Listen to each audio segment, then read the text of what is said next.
That was very skibbity.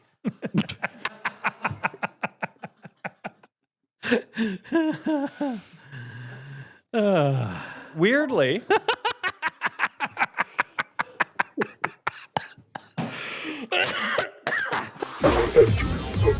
Mayo experience. Mayo experience. Mayo experience. Mayo experience. Experience. welcome to the Pat Mayo Experience presented by Underdog Week 6 picks against the spread. Cust Corner. No one's left in Survivor anymore, are they, Geoff? You know what? A chip in a chair for me and some of the heavy hitters. But we're bleeding out, alive, but bleeding out. I'm done in the 4-for-4 one. All three of us are out on the show. Even the coin is out. Even though it doesn't make picks, it's now tied with us with 0 correct. Man, we'll get to Superlocks, some free money, break down some of the London stuff. It'll be a whole lot of fun. Thank you for being here, by the way. If you want some extra fun injected into your life, Sunday morning, 1 p.m. Eastern time, we're doing Red Zone watch-alongs. You can watch along with us on playback.tv. It's also up on the YouTube feed on MMN, so sub to that, but you won't see Red Zone on that screen. If you're on playback, you will be able to watch Red Zone along with us. Better than paying for Red Zone, I think. Isn't that right? Tim Andergust. That is not my name. It would be, though, wouldn't it? Instead of paying for Red Zone, you just get that for free. Sure. You say sure. Sure. It's like you don't really know. Well, you may want to watch the second half of all the games and the second set of games. You can just still stay on the site and watch it. We're just not talking over it. I didn't know that. Yes. Okay. Can Geoff. I say something potentially controversial? No, we wouldn't want that. Yeah, you can't do that. It's in the sport and gambling context, Survivor context. I absolutely believe, even though the term is overused these days for things that probably happen at a higher rate, I do believe like bad beats absolutely exist. But in the context of Survivor in the first week of October, I honestly don't believe there's anything like there's no such thing as a bad beat. Everyone's losing on a game, no matter how heartbreaking. You lose Survivor at this point, you're losing on an 8-point favorite, like for the most part. Yeah, that's my thought. So this would be like Pat, like people thinking that they were hard luck done by is essentially the same as missing the Monday qualifier by a stroke and thinking you lost out on winning the PGA event. No, I disagree with that. And I think that bad beats do need to be contextualized because that game was won and then all of a sudden it wasn't won anymore. Correct. And then you're just out for the year. Like If you're you done. bet on Arizona, like a bet in some weird way, or like had that guy to score a touchdown, to me, that's a bad beat. But getting eliminated in Survivor in October, I don't care. That's not a bad beat to me. That's losing in Survivor in October. We're all losing with touchdown favorites. I see what you mean. I think it's not so much that you lost with an 8-point favorite. That's a bad beat. I think it'd be like if you had the Rams against Philly, like you went off the board in Survivor. I'm convinced the Rams are going to win. Then they block a field goal and return it, and that's the end of the game. You're like, oh boy, that's pretty brutal. And the way that Arizona lost that game to knock you out, that's what I think is the bad beat part of it. Yes, of course. Obviously what Arizona did was crazy. I agree.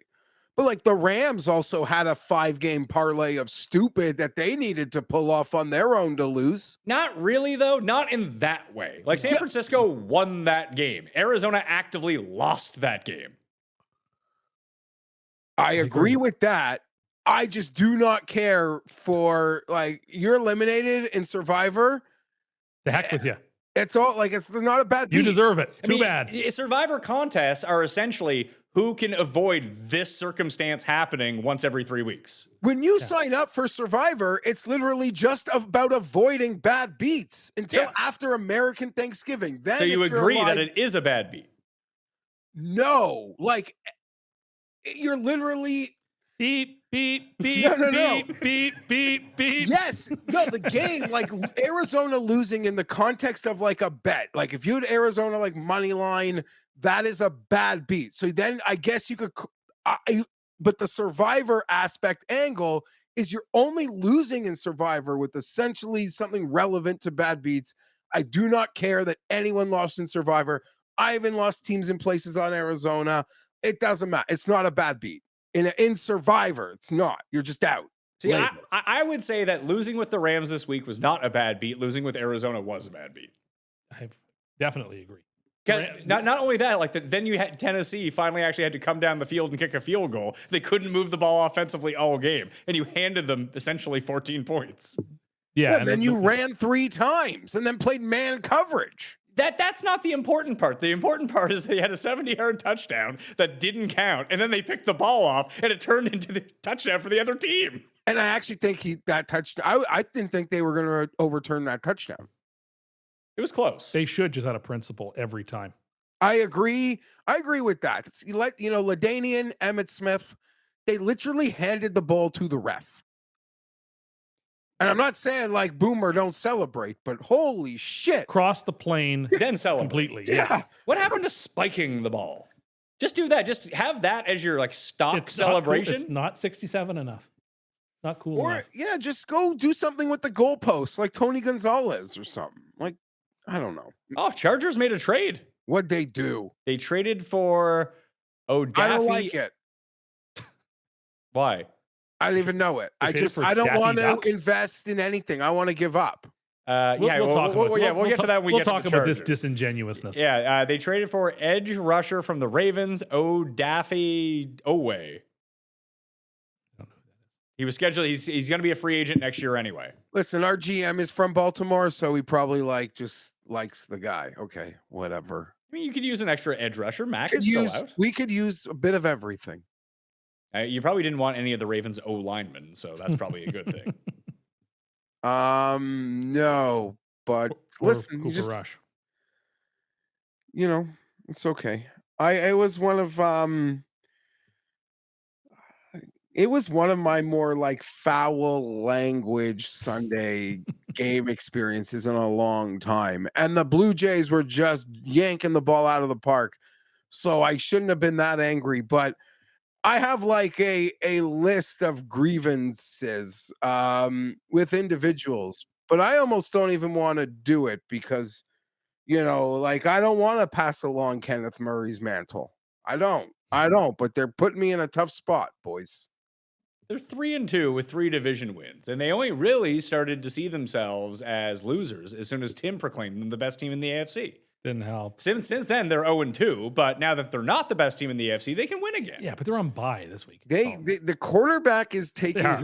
hits at an Andrew Luck level pace. Nothing is sustainable. Some of even that's in the his fault. positive. Some of that's his fault. He's going out looking for contact when he's No, running. I'm talking. Okay, we're not. Those don't even count.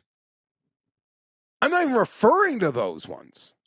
Trevor Lawrence also does that, by the way. Yes, he does. He's like, oh, where's people? Let me dive into them. I don't understand that guy. 2 weeks ago in San Francisco, had a bet on them, and he went out of bounds trying to run out clock. And then the first play of this game, he's a foot over the line. He's white.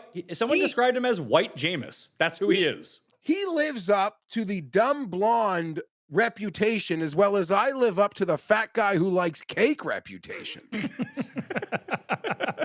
Like we are both on the nose here, but then he dropped that ball in on the sidelines and had a couple moments of brilliance, and I want to bet, and I was so happy last night. And I had It's such so a much nice throw. fun It might have been watching. the nicest throw I've seen anyone make all season to Brian Robinson down the sidelines. That What about was the Drake Thomas. May Brian throw to Thomas. Diggs? That was exceptional. Exceptional throw. That was Given- better than like a Drake. I could think of like the Herbert throw versus Denver, the Drake May throw. I mean, I'm sure there's Those were other great ones too. I don't know. Just given the time and context, I thought that throw was just superb. But do you think the Jags Aikman even wanted mentioned the it on the spot? show. He's like, that reminded me of the Mario Manningham throw. Was the first thing he said. And I was like, that's what I kind of thought of too. It's that type of like super impossible, beautiful touch pass where you just drop it right in there. Yeah, Jared, you must have been pretty pumped that he didn't throw it 10 feet over his head. Yeah, it was super cool. Really glad that was his 4th catch of the game and no touchdowns again. It was a very Trevor Lawrence play to fall over the guard, get up, and somehow rush for a touchdown. That was great. That was great. I saw a lot of people had him to score 2 touchdowns at between like 50 and 80 to 1. Like, what a magical sequence. Seriously, and he should have had another one earlier in the game, but he too dropped the ball before the goal line. That's a little different. On fourth no, down. he dropped it before the goal He got line. stripped. No, he dropped it. You know, I've given the Little refs a hard time about that one. That one they got right. He did not have that. He did Correct, not. he did not. He did not have that. And much like the pit call that was slightly over a yard, the flag, like whatever the call on the field was, should not have been changed. Full stop. I do feel like that ever since that the automatic review for a turnover has come in, they just err on the side of turnover, then they can go look at it. But sometimes it fucks everyone because there's not enough evidence. Yeah, to I don't overturn it. agree with erring on the side of But turnover for that reason. But it does feel like that's what they're doing. You know, like coaches have challenges, let them challenge. Sure, but did you not? I agree. I do see these does seem like turnovers are being left to go far too often when there's really no chance. Someone asked me this, and I wanted to see if it's not everyone is exactly the same answer. If we had to assign Muppet characters to everyone on MMN, who would they be besides Cam being Fozzie Bear? Unless you have a better one for Cam, I can't think of one. I don't. I could be Miss Piggy. I don't. I care. think that that You could be Miss Piggy. Rob would be Bert. Oh yeah. Rob has good Bert energy. I watch some Muppet Babies in my house these days. Oh, your kids are into Muppet Babies? I'm really trying to get my kids into Muppets so I can watch Muppets. They just don't care. What does Miss Piggy sound like?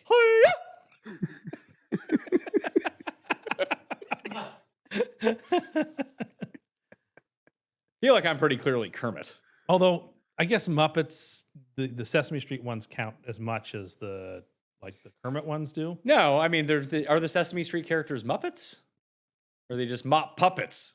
I don't know, because in that case, then obviously Bert doesn't count for Rob. He's more like Sam the Eagle at that point. I feel like you're Sam the Eagle. I could be. Or Beaker. Beaker. Meep. Yeah, you are big you have big Beaker vibes. Meep, meep, Or that scientist guy. meep. But his Honeydew. Professor Honeydew. Oh, you're a bit. Who's the vampire? The one that teaches you about stuff? That's the count on Sesame Street. Oh, it's not me. I also That's almost a just puppet, said not a Big Bird, Muppet. too. We've Yeah. already established that's a puppet, not a Not me. Muppet. Never watched the Muppets or Sesame Street. Dad, what's a Muppet? Well, it's not quite a mop. It's not quite a puppet. In conclusion, I don't know. Let's get to Thursday Night Football. We get to recap. I almost forgot to give you some credit here. Oh, thank you. You're doing very well with the picks. You're way out in front now. Yeah, I know. Because Is it over? Is it over? By no means. Is it over? Oh. You went 9-5 Wow. last week. You're 45-30 against the 15 games. You've never been this good at any point of us doing this show. I know. I'm having a bit of a run. And you lost your Superlock. I'm now 0-4 in Superlock. So thanks Arizona for a whole lot of nothing. Yeah, well, whatever. It wasn't a bad beat or anything. No, it's Because you can't have bad beats in October. impossible. Jeff did win in the the Widowmaker spot with He was right. the Vikings. They probably shouldn't have won or covered that game, but they did. Doesn't matter. So that was helpful. Jeff improves. He's the best at Superlocks. 3-2. Jeff was 7-7. I was 5-9. The coin 3-11 last week, Ooh. dropping the coin to 500 Oh, wow. after a 3-11 week. What a fall from grace. Jeff is 7 games under at 34-41. I'm 35-40. Tim, you're 45-30 and 38-38 for the coin. We are all eliminated from Survivor. Should we start again? No. No. Because we did not declare a winner. No. Jeff and I are co-winners / co-losers. What did you say my record was this past week? 7-7. I have you at. Is that what you have you at? Yeah. Okay, you can just text me when you add it up, so I don't have to add it up. No, I trust you. I'm getting yelled at on my phone, so I just had to. It's just I didn't. Who's yelling at you on your phone? Not yelling. My mom's just driving me crazy. So sorry. So. About what? I don't want to talk about it.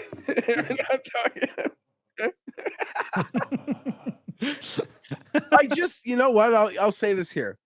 I had a conversation with my mom who had to speak to my wife about something. My wife. And like 2 minutes before she spoke to my wife, I said something to my mom, like, whatever you do, just don't bring up this. And what does my mom do? Like 1 minute into the conversation? Brings up that. Yeah. These people, man. These people. That's all. It's in my life. That's okay. No one should feel, no, don't worry. Don't worry. We're fine here, but that's all. My own problems. Well, this is the first of many, I'm guessing, McDonald's Monopoly sticker rips. Yes. So we got some saved up for the corner. We got 2 right here. Okay. You can rip those. All What right. are good ones? You got to tell us. You have to rate them out of 10, like value of property, Well, I mean, and you hold them up to the camera. okay. What have you been picking? It's opening day.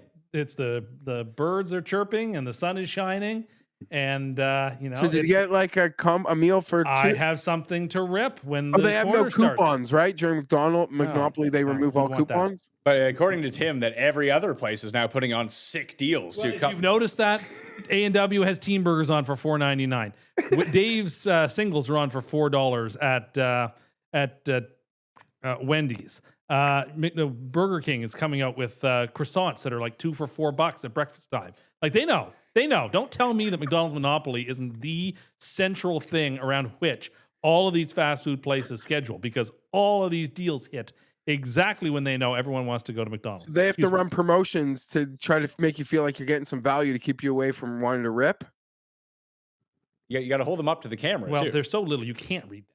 Wow, if we zoom What'd you in on get? Are these your first of the These season? are the first rip. I mean, I haven't ripped any yet. I have some saved. So You what must are have they? been So I jonesing have, so hard. Wapask National Park, which is a yellow one. It's a common one, but one obviously need them all, so that's a start. And the Montreal Airport, which is one of the 4 airports. Instead of railroads, it's airports. Do you think that's a common airport? Yes, it is. The Okay. Vancouver one is the rare airport. Can't believe I know that. We got Have more. you already been on like message boards of people like? No, and having the big problem, I'll tell hits? you what's annoying me is that the American McDonald's Monopoly is happening at the same time. So the message boards are full of people talking about their game and their properties. And that makes you mad? No, no. but it's just like, it doesn't apply to me. Yeah, there's a crossover, and if he searches it, it's now not relevant to him anymore. Have you gone to McDonald's yet to celebrate and got some rips in yourself? I didn't go today. Not yet. I don't I know. got- Maybe if the Jays win, I'll go. Baffin Island and Parliament Hill. Again, common ones, but ones I need. The red and brown? Yeah. You can give the Monopoly equivalent of these, or at least take a stab. I bet you the yellow one you got was Marvin Gardens. Marvin Gardens. The red one would be like Illinois, and the brown one would be the equivalent of, I think, the purple. What or is blue? Like St. James Place? No. I think it's either Duckworth Avenue or What's Duckworth Avenue? sorry, what's the one on the low level one? Baltic? Baltic and what's the other one? Mediterranean. Yes. That's what I meant. And one more pull. so? How Boardwalk. many Get rare Boardwalk. like how many special ones are there? You haven't even won like a free fries yet. I don't like that. Yeah, speak.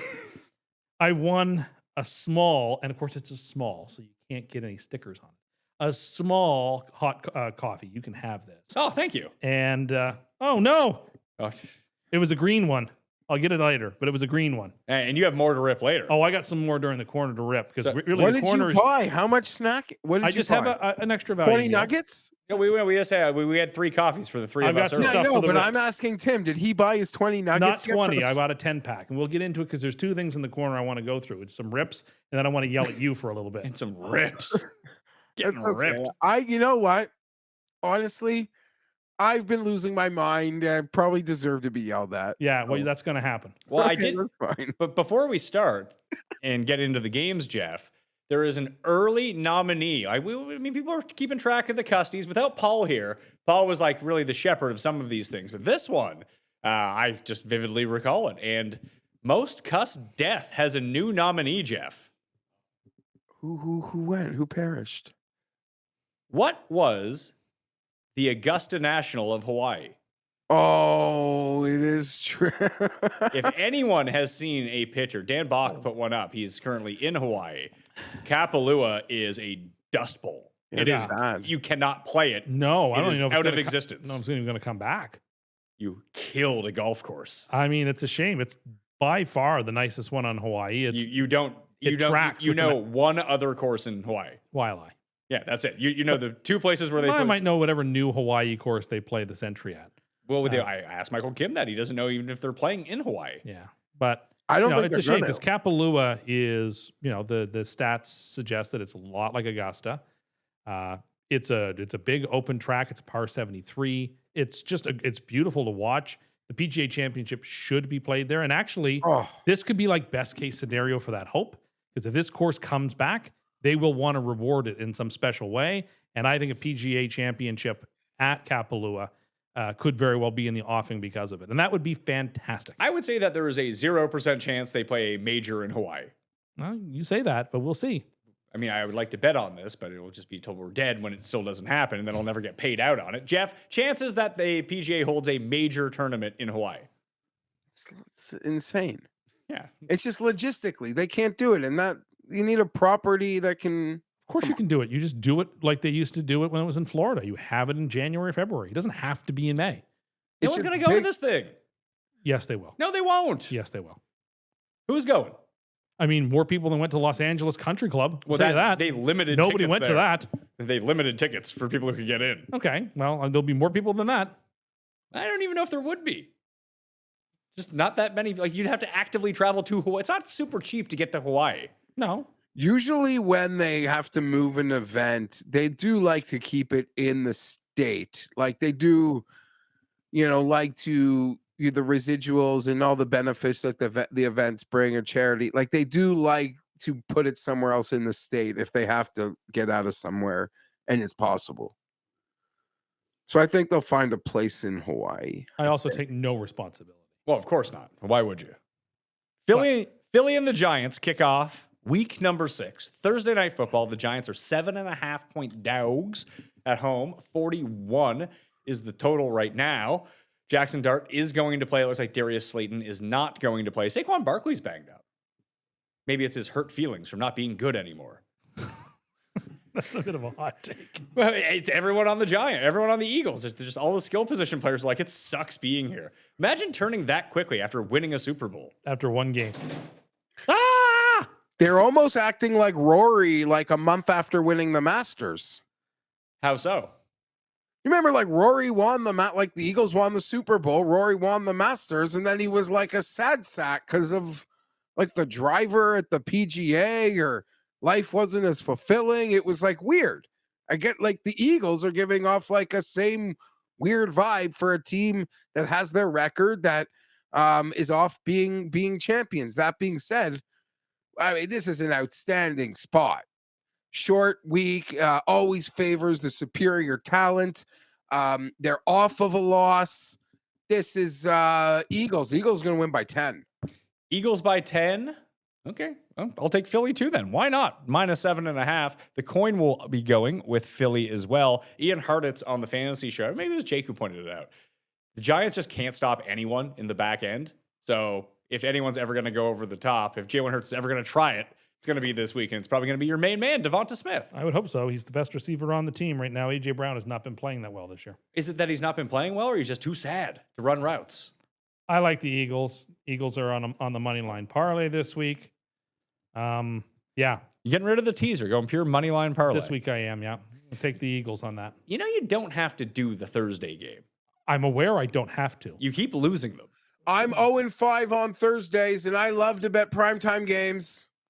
Okay. Well, I mean, I just think this is if the Giants win, then whatever. I just feel like I got to trust my instincts on these sorts of Even though I'm not putting out a parlay on the show like Tim, I'm actually betting on the games, and I'm 0-5 on Thursdays, so I'm starting every week in the negative. Well, and none of them could possibly be bad beats either. So you're like in the best of both worlds. I don't know that there were, but I believe in the context of a bet, there is a bad beat. Is Losing this what they chat Survivor in about? Do October. do you think this is the table chatter at those $5,000 a plate Thanksgiving dinners? No, Is how buddy. the hoi polloi talk about their bad beats, and really they're just getting what they deserve. Unless you walk into my wheelhouse, I'm not saying a word to you.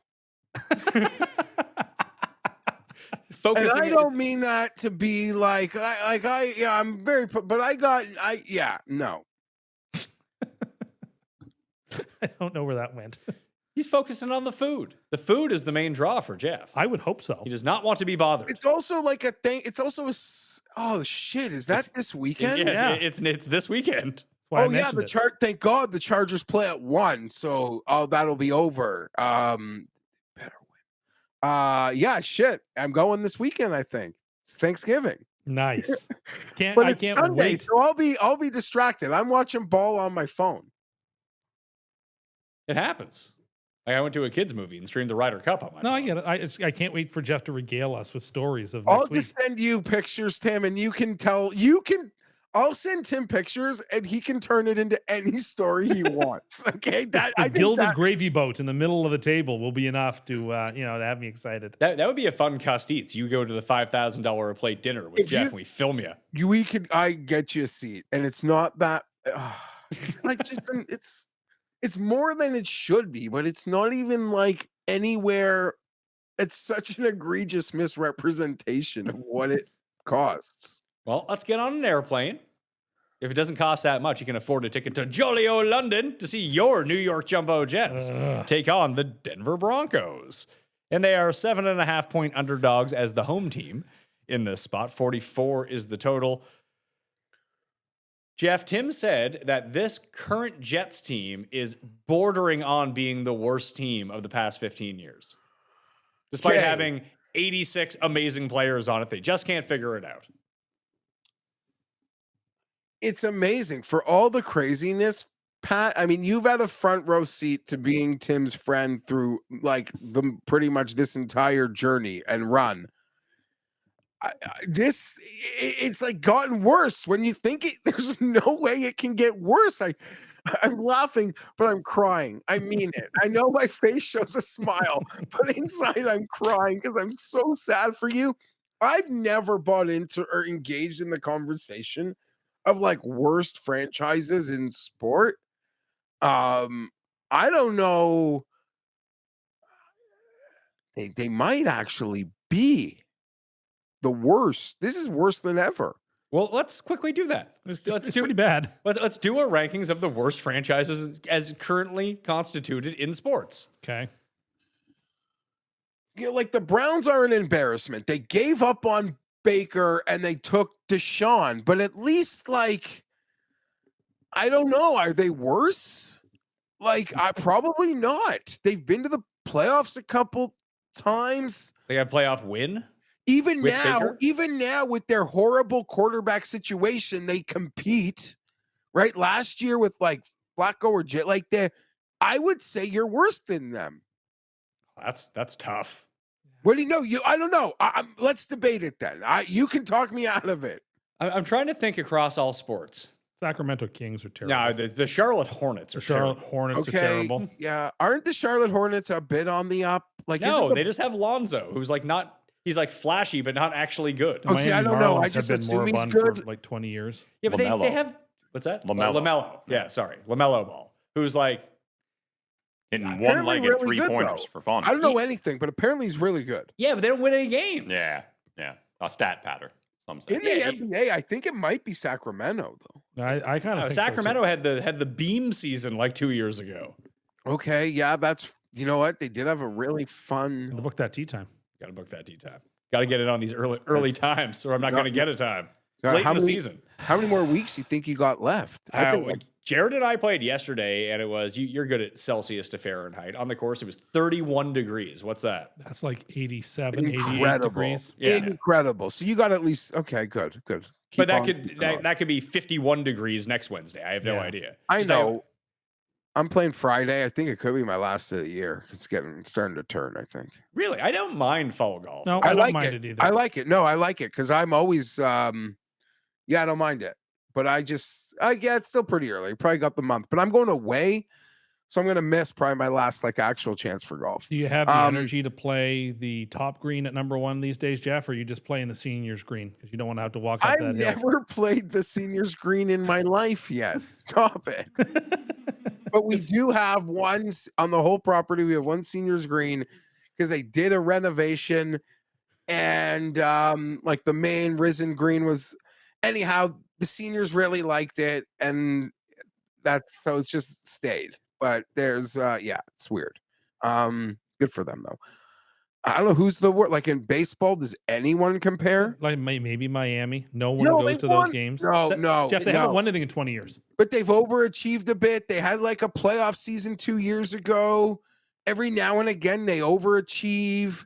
I agree. They like might be the Pittsburgh. Yeah, the Pirates have had they made the playoffs in the early 2010s a couple times. Here's one for you: the Los Angeles Angels.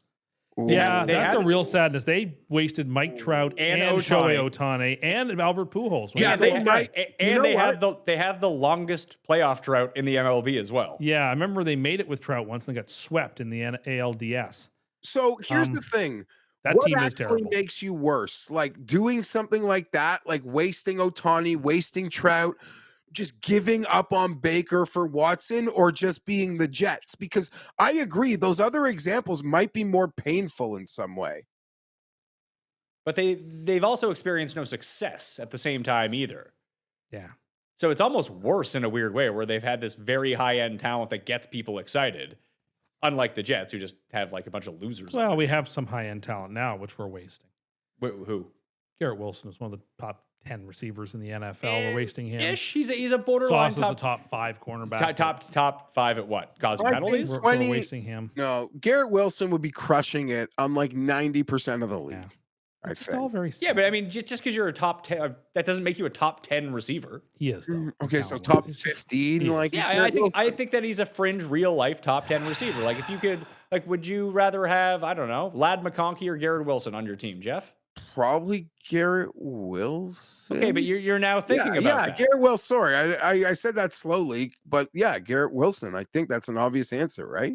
Okay, well, it took you a few seconds to respond to it. Well, It's I just just was the whole running it- team is an embarrassment, top to bottom. Can they win in London? No, they can't. Can Can you they talk cut- to me about your end of half sequence? Because I roughed a kicker and on a thing. So you tell me about yours. It might have been worse than mine. I don't think it was worse than yours. You fumbled and then they went 93 yards in a minute. That was rough. That was really rough. The 53rd man on my roster roughed the literal last Yeah. guy. Oh no, I The know. We guy- talked about it in guy the room. It was day- like the guy the day the roster comes out, the official roster, it's like this is the 53rd man, rough the fucking kicker on a punt return. so the Harris um, English of your team. What? The Harris English of your team. Last man standing. We did a lot of like we did about 6 dumb things. You But I did. don't. Yeah, your end It's of just- half it's just sequence. I was unrelenting bleakness. gobsmacked at yours. Yeah, it's almost like it's Sisyphean at this point. We just keep rolling that ball up the hill, and it just keeps crushing us. Philly, Denver, 6-point teaser, -130. I don't know how you lose it. Well, I don't know about that. I honestly don't know how I've you lost enough teasers in my life. But I don't know how you lose it. Denver's on the money line parlay as well. They're not going to lose. Jets are Denver not, is the a- Jets will find a way. The only thing left for them to do to break my heart is to screw up their draft position, which they will manage to do because they play Carolina, New Orleans, and Tennessee this season, who I actually think are worse teams, even though the Jets are the only one without a win. Yeah, we'll find a way to screw it up, or we'll Denver is- draft a quarterback and he'll blow his ACL out or something. Doesn't really Denver's doesn't a really horrible matter. draw. Like That they're capable of like doing something dumb to Basically, blow. the last time we played Denver is when like my whole life was ripped apart football wise. by Tim Oh. Teboww? No, when No, they it was in played Montreal. When they were in Montreal. Oh, yeah, that's right. I lost so bad on that. Like it hasn't. It's gone so badly since then. But I get, I'm sort of dead inside about it. Like it just is what it is at this point. I like just sad. I'm just really sad. Woody did something like Cust. He made a comment like, "This is the best team we've had last year." Like when they were 2-3, and then since then they've been like 2-14. Yeah, it's not good. It's not going to get better. It does seem like I'm not the only person out there pounding. Are there the any like pavement hot for- shot? But like, do you think any? Here's the problem: your next coach is going to have to be like a low end assistant also, because the guys with options are gonna be told to stay away. Unless you have the first pick in the draft, Okay, fair. Yeah, that can that change. can be very attractive, right? And it's clearly, is it starting to look like, Pat, that like Aaron Glenn may have just been surrounded by some really smart people in Detroit? Or he's just You know- like anything that you go to the Jets, you get the Jets stink on you, and then you can't be good until you leave. Yeah. And we're seeing that with a lot of people around the league that once they're not affiliated with the Jets anymore, they seem to be fine.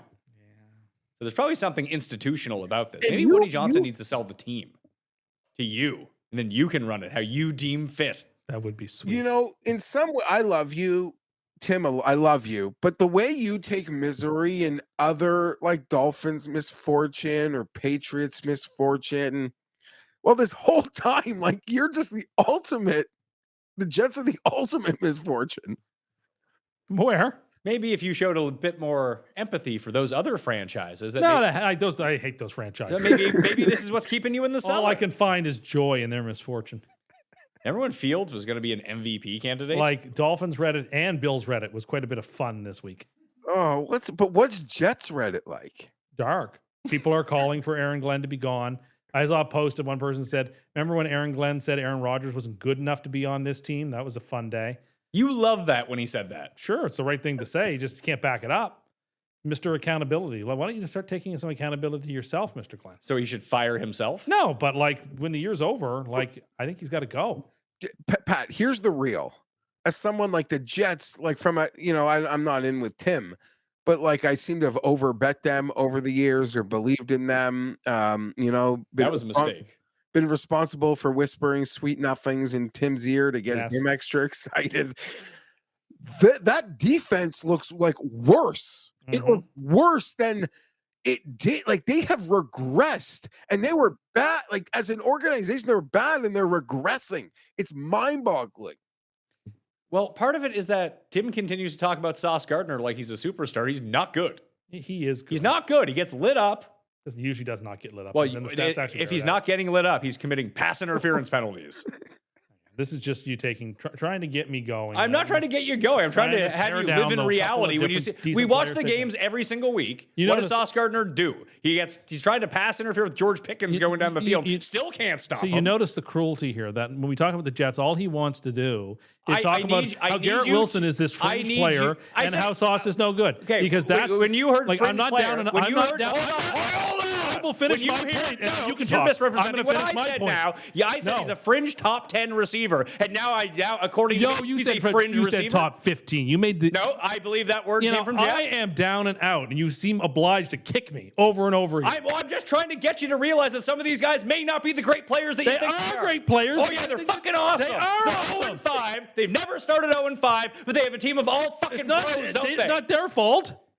There's not. It's not the player. Whose fault is it? It's not those- It might be your fault for cheering for this fucking Not team. those two people's fault. Sauce Gardner's not good. He's not He good. had one play last week where he got beat. Burned and pass interfered all On the that way play, down he the had a field. bad play. How often is he committing pass Again, interference? this is all the time. This It's is holding so penalties. cruel and unnecessary. Unnecessary too. You can just say that they're not good. They are. Well, look, those players are excellent. Garrett Wilson's good. I'll Quin- give you that. And Quinnen Williams is excellent. But like 70 to 80% of the roster is rough. And they're not being poorly coached, and they're sloppy, and they take every penalty known to man. So, like, yeah, I'm aware how bad things are, and then you just seem to delight in trying to take pot shots at the only guys on the team to give me any reason for hope. There's no hope. It's so dark. There's no hope about it. You also sat here 5 weeks ago and listed off like 30 guys who are essentially all pros. They're still on this fucking team. This is so mean. Maybe have a bit of reality in your So life. Mean. You know, they're 3-2 hypothetically, Geoff, so don't worry about that. They have a hypothetical Super Bowl hangover at the moment. That's probably why they're not playing so well. First time in franchise history. I'm aware. An 0-5 start. I'm aware, and it's a dark history. I'm aware. You're not telling me anything I don't know. I don't need to hear it over and over. I know how bad things are. Maybe don't come on here and say they're going to win 14 games every year. I'll do as I deem fit. Well, this is what's in store for you when you overrate your team. Well, I One didn't- draft pick can change the whole fortunes. Tim. Yeah, particularly if it's a good quarterback. Now I've been starting to grind the tape. Oh, who is you'll- it? Who's going first overall? Who I you am want? on Team Sellers, Sellers? right now. I'm From- on Team Sellers yeah, right that now. guy's a brick shithouse. I think he could like make a very quick leap to the pros. So Yeah. we'll see. I'm sure we'll screw it up though. We'll find a way. You should trade for Anthony Richardson. He's already terrible. Maybe it works the other way. Yeah. You get the terrible player and you turn him into something Yeah, good. everyone's terrible. Everyone's the worst. Yeah. See, now you're starting to figure it out. Okay. How do they cover this game? They don't. They don't. It's impossible for Unless them to Denver cover. misses their flight. Even then. That's about the only way. And even then, they could put Manchester United out there and still beat us somehow. I'll play some real football. Yeah, exactly. Get some hooligans on the field to push around the Jets. Yeah. I mean, I do agree with Tim. At this moment, talking, it feels like the only way the Broncos don't win and cover is if they are just not taking this trip seriously. But these international games, they kind of make them like a big deal, and maybe they'll be hyper focused. They slept walk a bit in September. I was on Denver last week to cover versus Philly. I think I was the only one. I get a lot of things wrong, but this team, like, if you're feeling down about yourself, like, this team is going to just beat the shit out of you physically. And I don't know if the Jets are going to respond to the hit, like to the beating, and want to stay in this thing. I'm so happy I'm going to basically miss the whole game. That makes me very happy.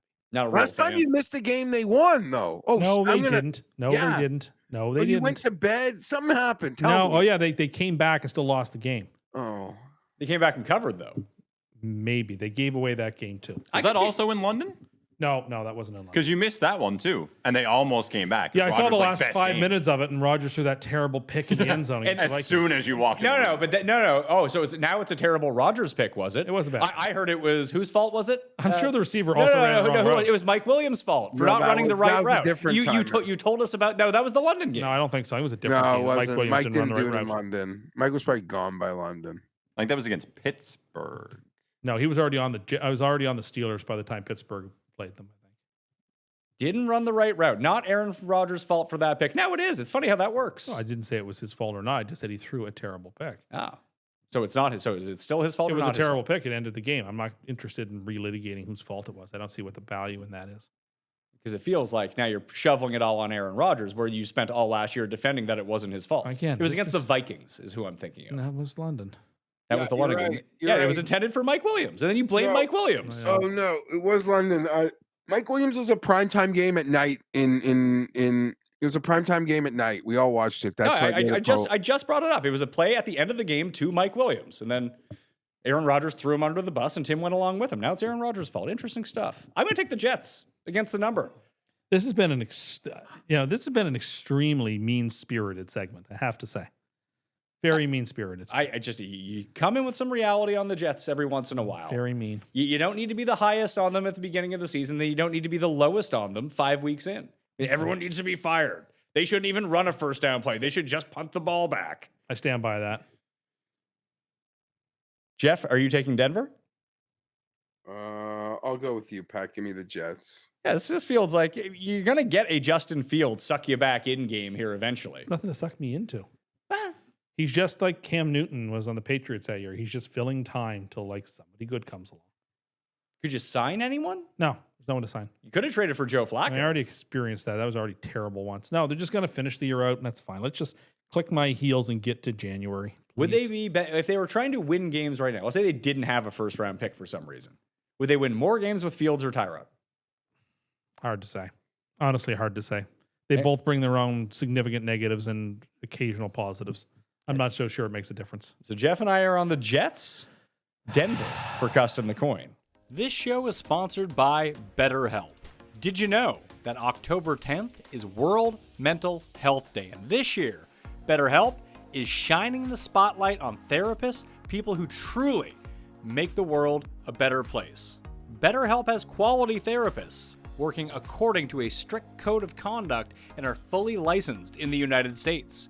With over 30,000 therapists, BetterHelp is the world's largest online therapy platform, having served over 5 million people globally, and it works. With an average rating of 4.9 out of 5 for live session based on over 1.7 million client reviews.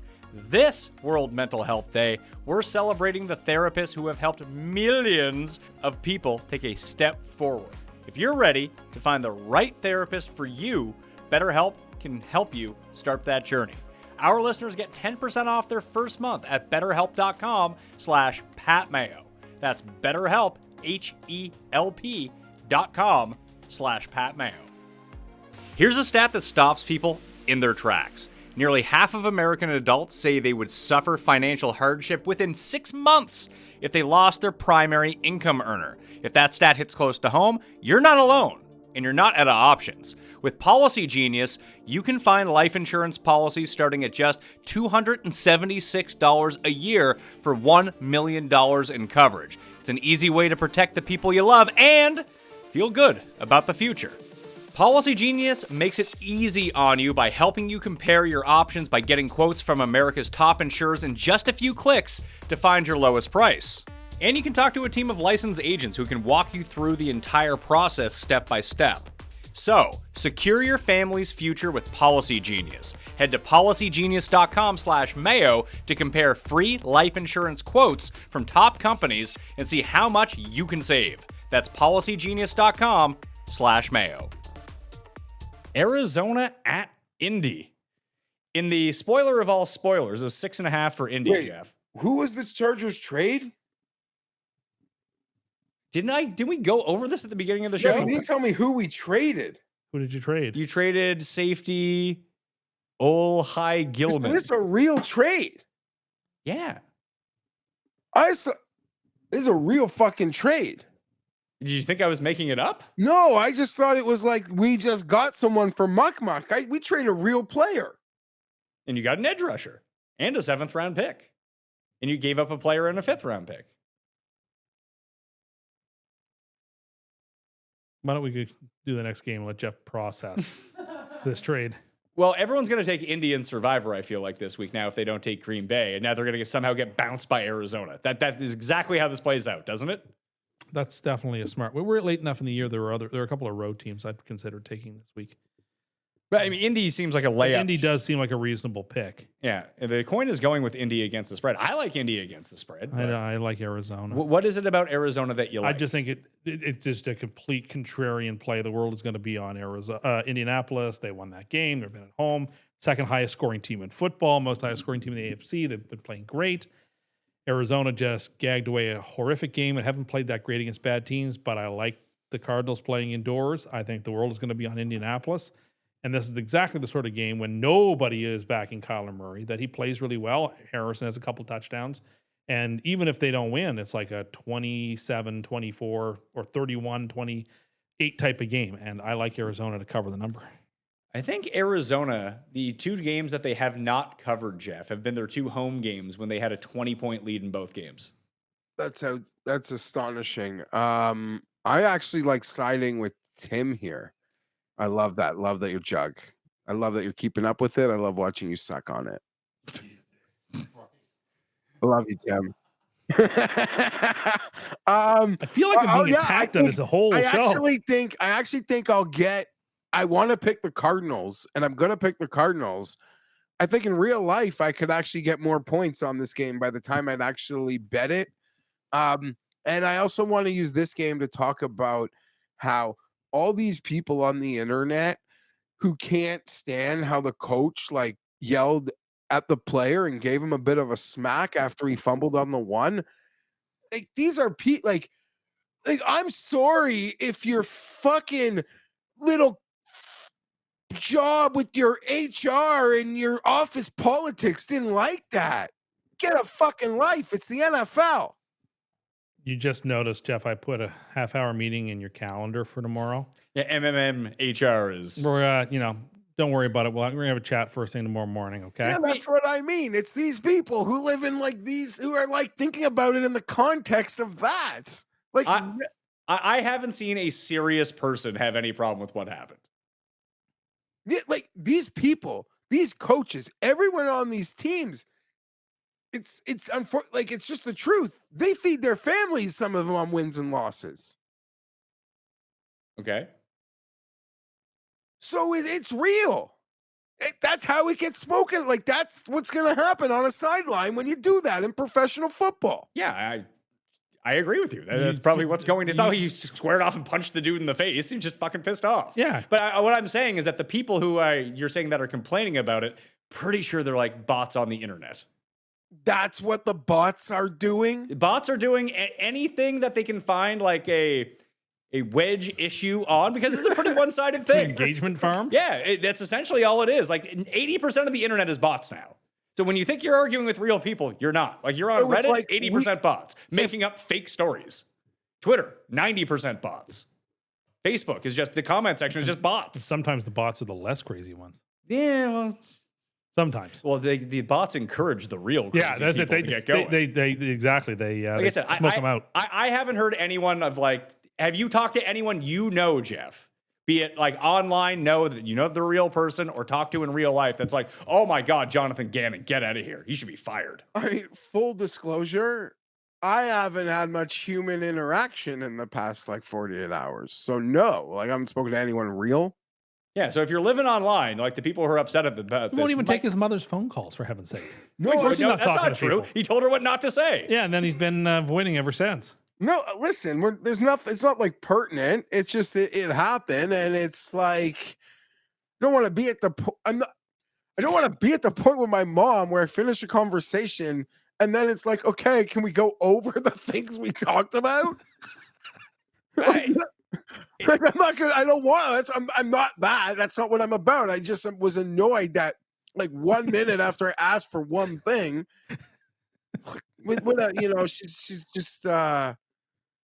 she's just she's harmless. I met her in Toronto. She's very lovely. Yeah, she is lovely. I love my mom. You met her in Toronto? Yeah, she came to the show. Did she? Yeah, she came to the live She's show. kind of loitering. Yeah, she wasn't really in there. She dropped my daughter off, and She was telling me liked stories her. about Geoff when he was younger, which Geoff said wasn't true. Well, what was it?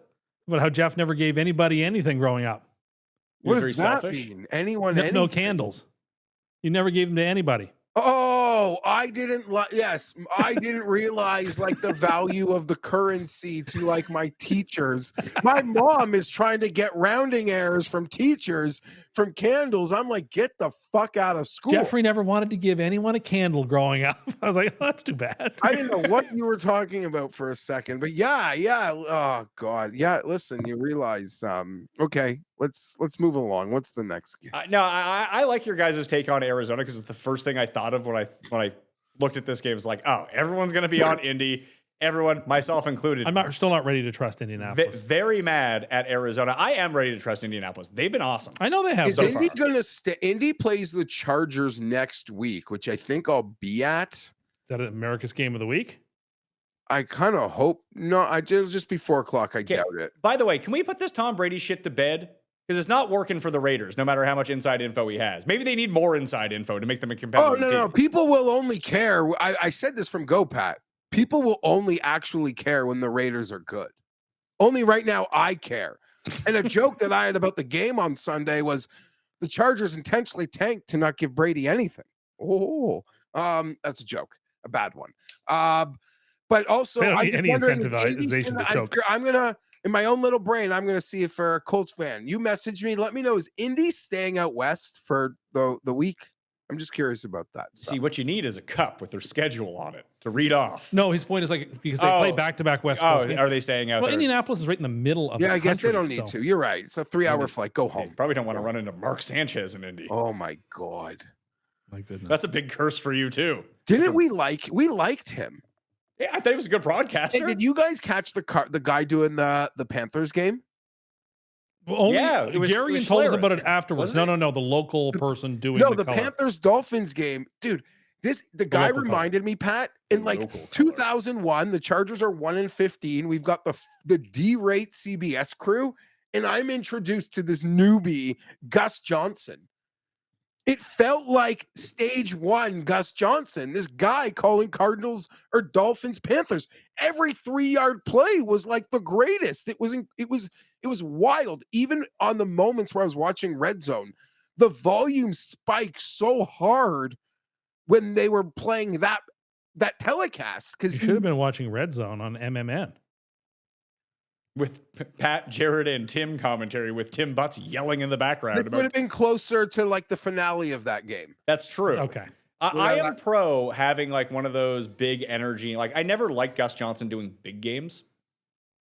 I felt like his energy was mismatched to the moment, but Yeah. he was great on Houston, Jacksonville. Yeah, no, Yeah. That's what I mean. When the Yeah. Chargers were He was one, great during the tournament. That's where he was best. Yeah, Calling basketball games. yeah. but you didn't necessarily want him calling the finals. No, but he would call like Elite 8 games. Sure, In the but Sweet you You like, Sixteen. wouldn't like- even want him. You wouldn't even want him calling the whole game. You just want him calling the last 4 minutes of a basketball game. But like that sort of energy is somewhat needed. There's a lot of bad teams this year. And there with a lot of them, I think we looked at next week's schedule, week 7, and they all kind of play each other next week. Oh, great. Like, that's when you need the high energy color commentary guy to like really high. Spencer Rattler for 4 yards. Let's go. Last week's early slate was the worst of the year. The only close game was like the 2 worst teams.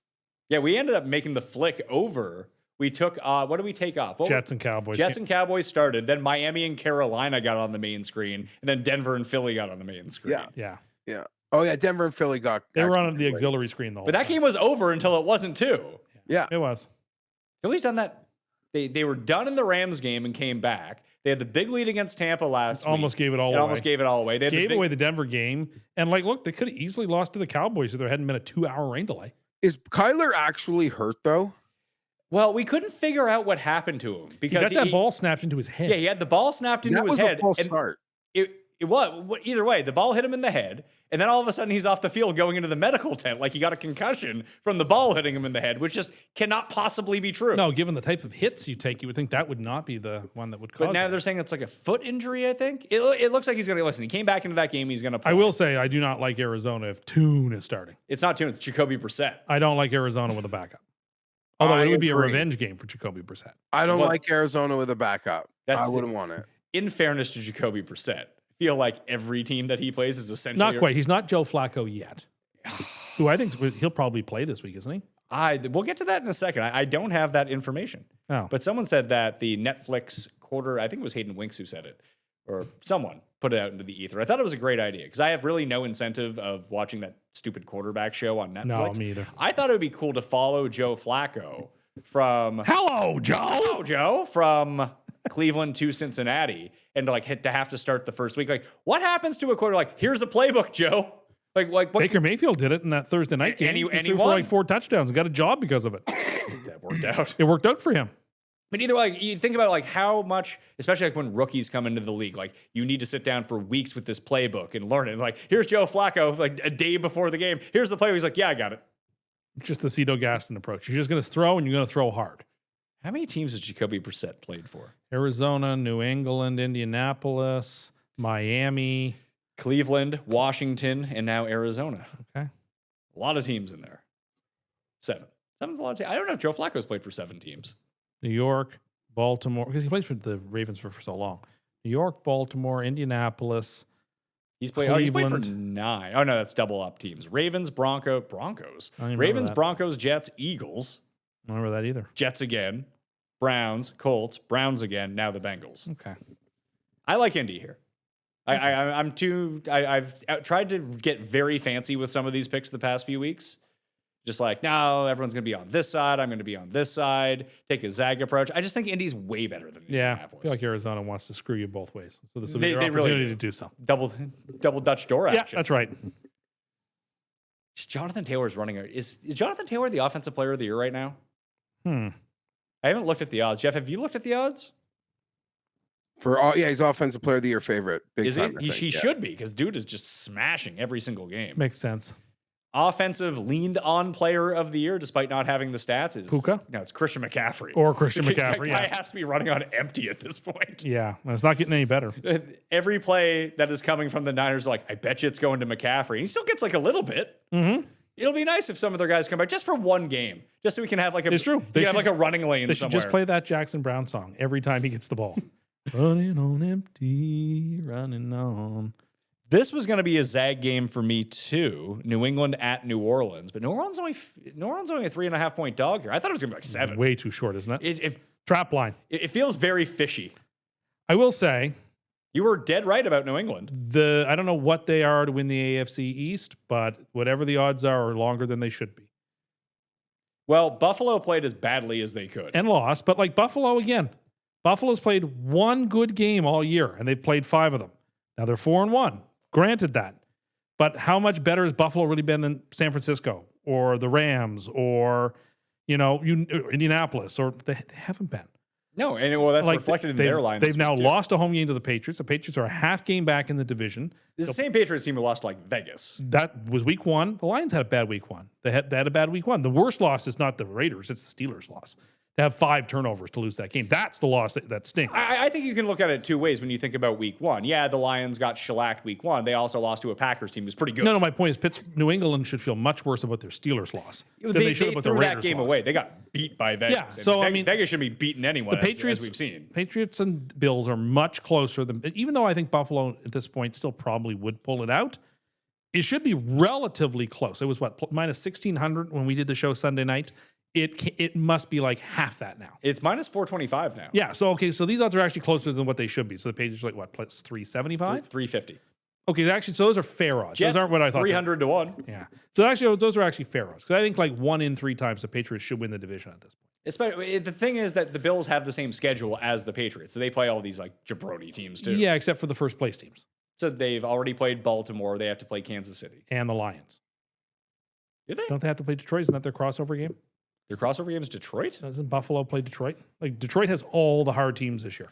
The Patriots also beat the Bills last year, too, it should be noted. Patriots yeah. have beat the Bills Yeah. all the time, and they have for 20 years. So, like, I'm not sure that this win means No, what as this much as min- you might make it out to be. But it was in Buffalo on prime time, and they won the game. And like I said, that if they won this game, then we were off to the races with an actual competitive division, and that's what we've got now. Their crossover is against the Eagles. Okay, Eagles. It's Sorry, in week 17, though. but still, like that's another really good team that New England doesn't have on their schedule. 1 in 3 times the Patriots are going to win the division. Drake May, better than you thought he was. Well, now he's doing it when they're not down by 20. Yeah, like Drake points. May is like, I still, you can still have your doubts. It's still early, but he's been playing pretty darn good this year. He has been playing very much better than I thought. Glad to that see he was. Diggs come back to life. That was nice. I think it was part of it was spite. Like people say, revenge games don't matter. Don't, that's not true. Sometimes they do. It did matter. Now, to turn it to this game, the Saints gave their best performance. And the really- Giants actively gave them the ball. Really bad teams don't win 2 games in a row.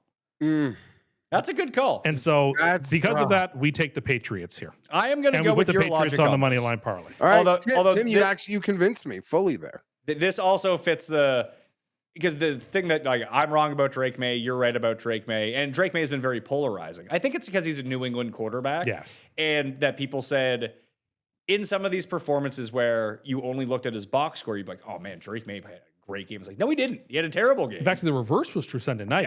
I would 100% agree. He got better as the game And went along. Ramondre stole all the touchdowns, but he actually played phenomenally, even though he didn't throw a touchdown pass. But this feels like the exact zag that I was looking for in the Arizona and Indy game, where people are going to zag to Arizona. It's like, it doesn't make a ton of sense, but it makes perfect NFL logic that this would happen. With Drake May, it's like, well, he looks so good on Sunday night. And like, he's actually the real deal. And then he comes in and throws like 3 picks against the Saints. I don't think it's going to happen. I don't think it's going to happen either. I'm going to take New England with you. But when that happens, it's going to flip back the Sure. other way. And then Sure. I mean, they're obviously capable of being stupid. They've lost to the Raiders and the Steelers. They can do stupid things. I guess, Jeff, my thing on this would be it's only 3.5. It seems like a really suspicious number to me. It is hyper suspicious. Like if Cincinnati's current iteration didn't exist, New Orleans would be far and away the worst team in the league. No, Tennessee's worse. Israel. Jeez. After watching Cam Ward on that final drive, you'd be like, oh, it's there. There it is. Yeah, well, he has moments, but I still think that Tennessee's a worse team. The thing about the Saints, where I can actually put them in that class of being near Tennessee, despite Tennessee having their 10 minutes last week, is at least when New Orleans, it feels like, has played teams in the lower tier, they can play decent. Mm-hmm. Like they play fine, it seems, when you match them up in their tier of talent. Urkel just sent me the thumb for the best bet show. It's Rob stealing a mug dressed as a burglar. Where did Cam say he stole it from? Muldoon? Boy, Muldoon, you steal that mug from Muldoon. Why am I stealing a mug? I was trying to end the show while that was going on too. Cam somehow thought the show was over. So yeah, round in New England. The coin will side with the Saints, though. Okay. Cleveland and Pittsburgh. It's 5 for Pittsburgh at home, coming off the bye after playing in London. Cleveland is not taking a bye after Dublin. coming from young guys, fresh legs. Doesn't matter to them. Oh, yeah. 38.5 is the total here. I'm just going to lose money with Cleveland every single week, I think. I'm going to take Cleveland. Doesn't happen often where the Steelers are going to have the younger quarterback in the matchup. That's not true because Flacco got traded. You're right. I don't know why I thought this was Cincinnati, Pittsburgh. No, Gabriel started last week too. It's Cleveland, Pittsburgh. Yeah. I don't know. I thought it was Cincinnati, Pittsburgh. I'm sorry. It doesn't change my opinion of the game. They still have it. Dylan Gabriel's an old soul, older than Aaron Rodgers. The sledgehammer. Pittsburgh against the number and in the game. I like them coming off the bye. Tomlin, good coaches like Tomlin coming off a bye are usually a good place to look Dude. We've got I don't even know. Like the Widowmaker doesn't even do this justice. We have off a buy off London. This league is a disgrace. Yeah, well, the only reason they're off London, though, is because they elected not to be on bye, Jeffrey. Just because they said we don't want to buy doesn't mean we deserve the worst fate imaginable. Yeah, it's the sort of thing they would do to the Jets. Now they're doing it to the Browns. Yeah, it's a bad. Well, Jeff sort of laid his cards on the table, and I'm sort of with him. I'm actually taking the Browns. I'm going to play the role of Pizzola here. This is obviously You're baked stealing into someone's idea. Like No. he stole that mug. this is baked into like this scheduling spot is obviously baked into the spread. It's being talked about everywhere. If anything, I'd argue it might be overinflated, despite how horrific of a spot it is. I'm going to roll the dice. I'm picking another horrible team this week. I thought that Cleveland acquitted themselves quite well against Minnesota.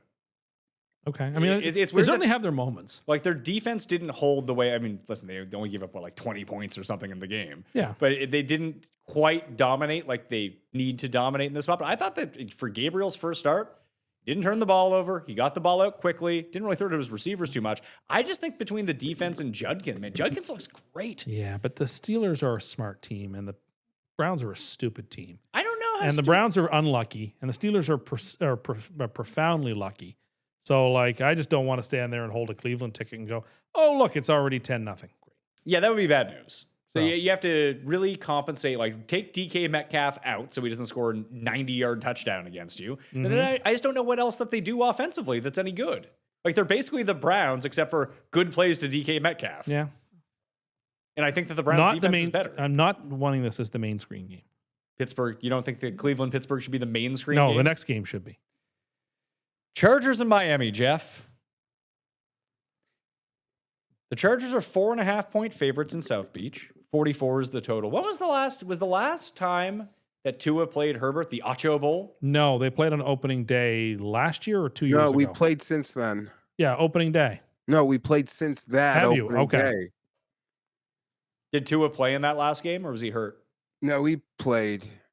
He played. Well, Um, Herbert won. Yeah, Herbert, it was actually an incredible game. Herbert made so many amazing throws in that game. The Chargers are in a bad scheduling spot in that game. I don't know. Like, I'll tell you this. The only reason the Chargers have like a chance this week is they are A chance. that they're playing a coach who wears capris and just wants to be fired.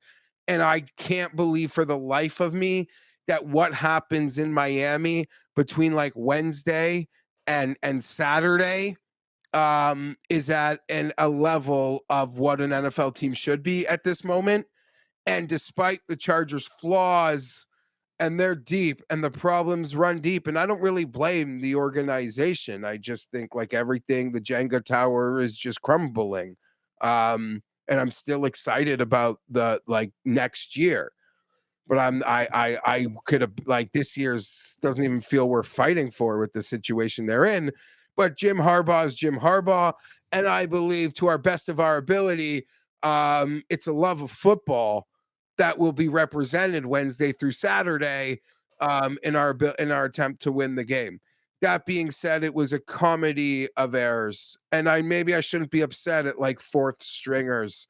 And having no backside protection. I don't want to go through the plays that pissed me off. It was just a cavalcade of them.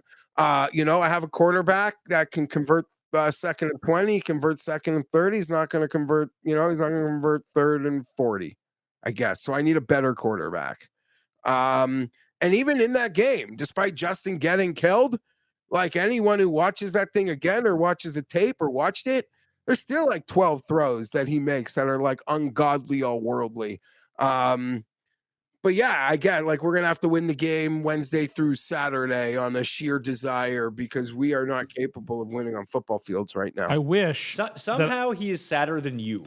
Yeah, I mean, I wish 'Cause it was growing possible. up I It had was been taught how to possible. play a This- violin because I would so be playing the violin for you right now while I listen to what is. I can't Listen, be sure whether this is completely contrived because it should be contrived, or whether you have wrapped yourself around the axle in such a weird way that this 3-2 team who's lost 2 NFC out of conference games is somehow, with its quarterback, its best receivers, its best defensive players still standing, is somehow completely forlorn and done before tell they you play why. one of the I'll tell 5 you worst why. teams in football. This is so Can I tell you deluded. why I think they're done? Deluded. I think the quarterback getting hurt at an Andrew Luck pace is unequivocally unsustainable. It is a ticking time bomb for something catastrophic. And at this point on the calendar schedule, something catastrophic means a proper offseason program could get blown up, a proper training camp could get blown up. God forbid week 1 of 26. No, okay, I have to stop. This is all crazy talk. I agree. I'm crazy. Everything is in front of This you. is, woe is me. My team's 3-2. All that I have an amazing quarterback who was second in MVP. When you're 3-2 as of last week, you're like, come on, 3-2. You're leading the division I on the saw tiebreak. things- You have everything in front of you, and No. you're focused on next We're not on season. Denver's level. We're not on Kansas City's You've level. already beaten them. got I don't that. want to hear. I don't want to hear it. This Dude, is there's 50 deranged. There's like 3 months left. We're winning by a smidge. You What do beat them mean? 2 weeks ago. You beat the Chiefs a month ago, and you get to play them again. And you're 3-2, and you're leading your division. You have a great Listen. quarterback. You have marvelous offensive players. You have good Tim defensive no longer players. thinks you're the best team in the Like- AFC. No, no, That's no, helpful. Pat, You throw the Chargers. You were talking to us about benching Justin Herbert. Oh, it was delusional. Like the AFC doesn't have any elite teams in it. You throw any of those 6 or 7 teams that are going to make the playoffs into a hat, and you could pull any of them out come the end of January. I'm And you're one of them. So like, I don't want to hear it. Chargers Colts in 2 weeks. I'm expecting to give up a 50 burger. Oh, okay. You just traded for an edge rusher. And then you guys think that I was rude to my nephew on a meaningless It game. wasn't just me who thought that. I'll be back in San Diego during the week, and I might not even go to the Thursday game. Okay. And I'm just saying, like, that's a game the season will still be in front of them.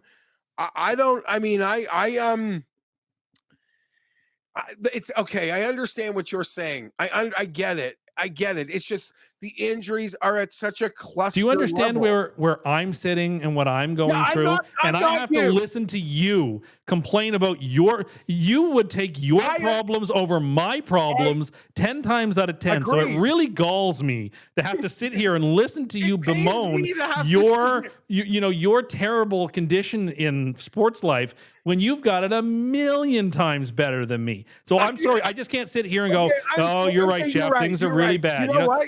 Tim is right. It's unfair of me to complain with him at the table. Sort of like Paul when I asked him if I could use the chair, if he could go for a smoke. Next time, like, can you go for a smoke so I can just complain without like the Jets fan being like, "Oh, it's so much worse." And then for Pat, congratulations. This will be everything. Like, I get it. The Jets being awesome and then being their heartbroken would probably be optimal. But in the end, you'll get everything you want. The Jets are fucking dog dick.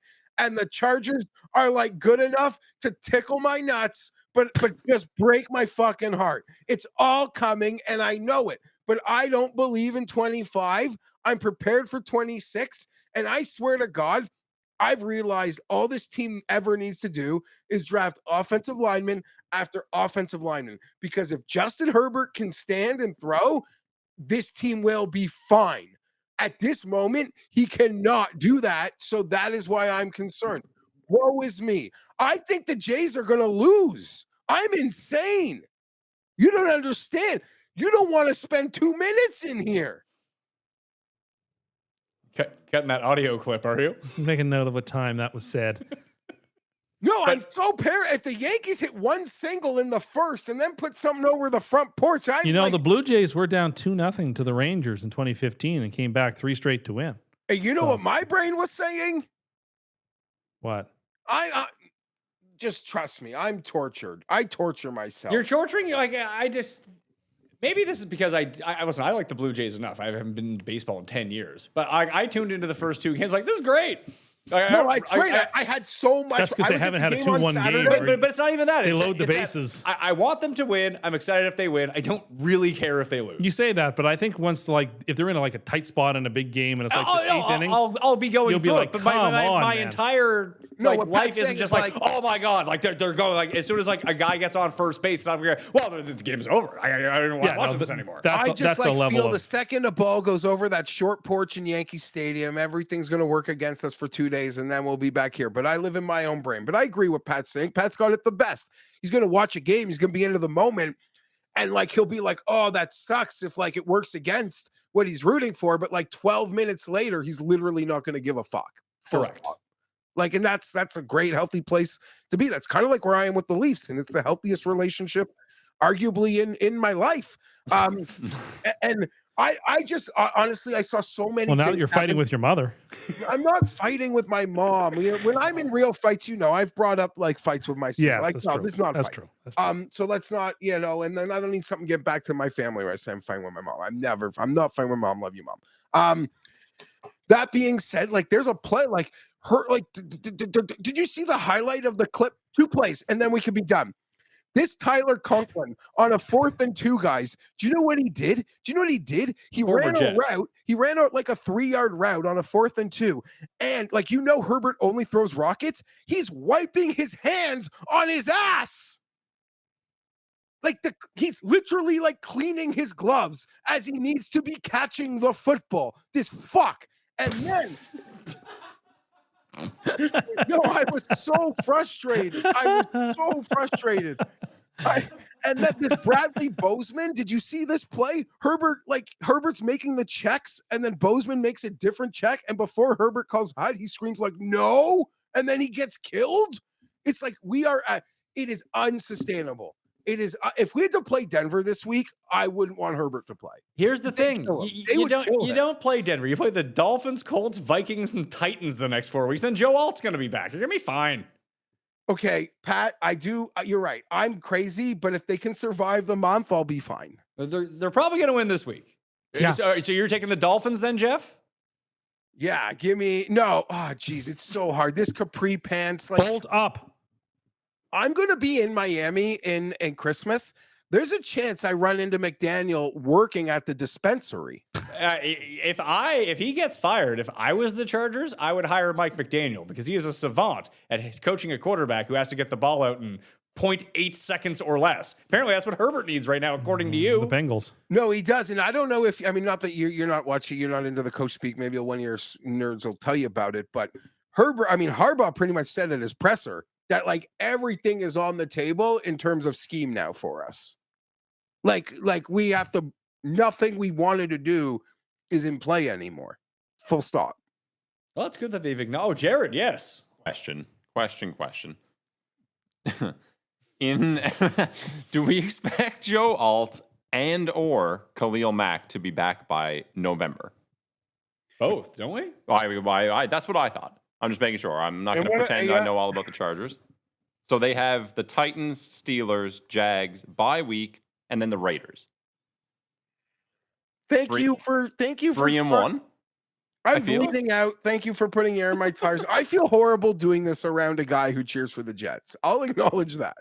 Like, Don't worry, I feel worse. Like, what will give you confidence? My behavior is so unbecoming of like doing this in front of a Jets fan. But I have my own wars. I have my own forever brain wars. Like, what could you see that would restore faith in the Chargers? Like, stop taking 10 penalties a game. Oh yeah, that'd be nice. I'd love a 10 penalty game. That would be disciplined. But how about just 10 penalties from the offensive defensive lines only? And just sounds like easy games for Trey to win. and He was literally calling for Herbert to be benched in our DMs. He was. no, I don't like not benched. Bench is the wrong word. Because Not it's playing. not like Not playing. Protected, bubble wrapped, and put on and benched protected. is the wrong Protected. word because benched means like it's because of performance. It is just like Circle back star Jeff Fienberg calls Justin Herbert to be benched. Yeah, hot take.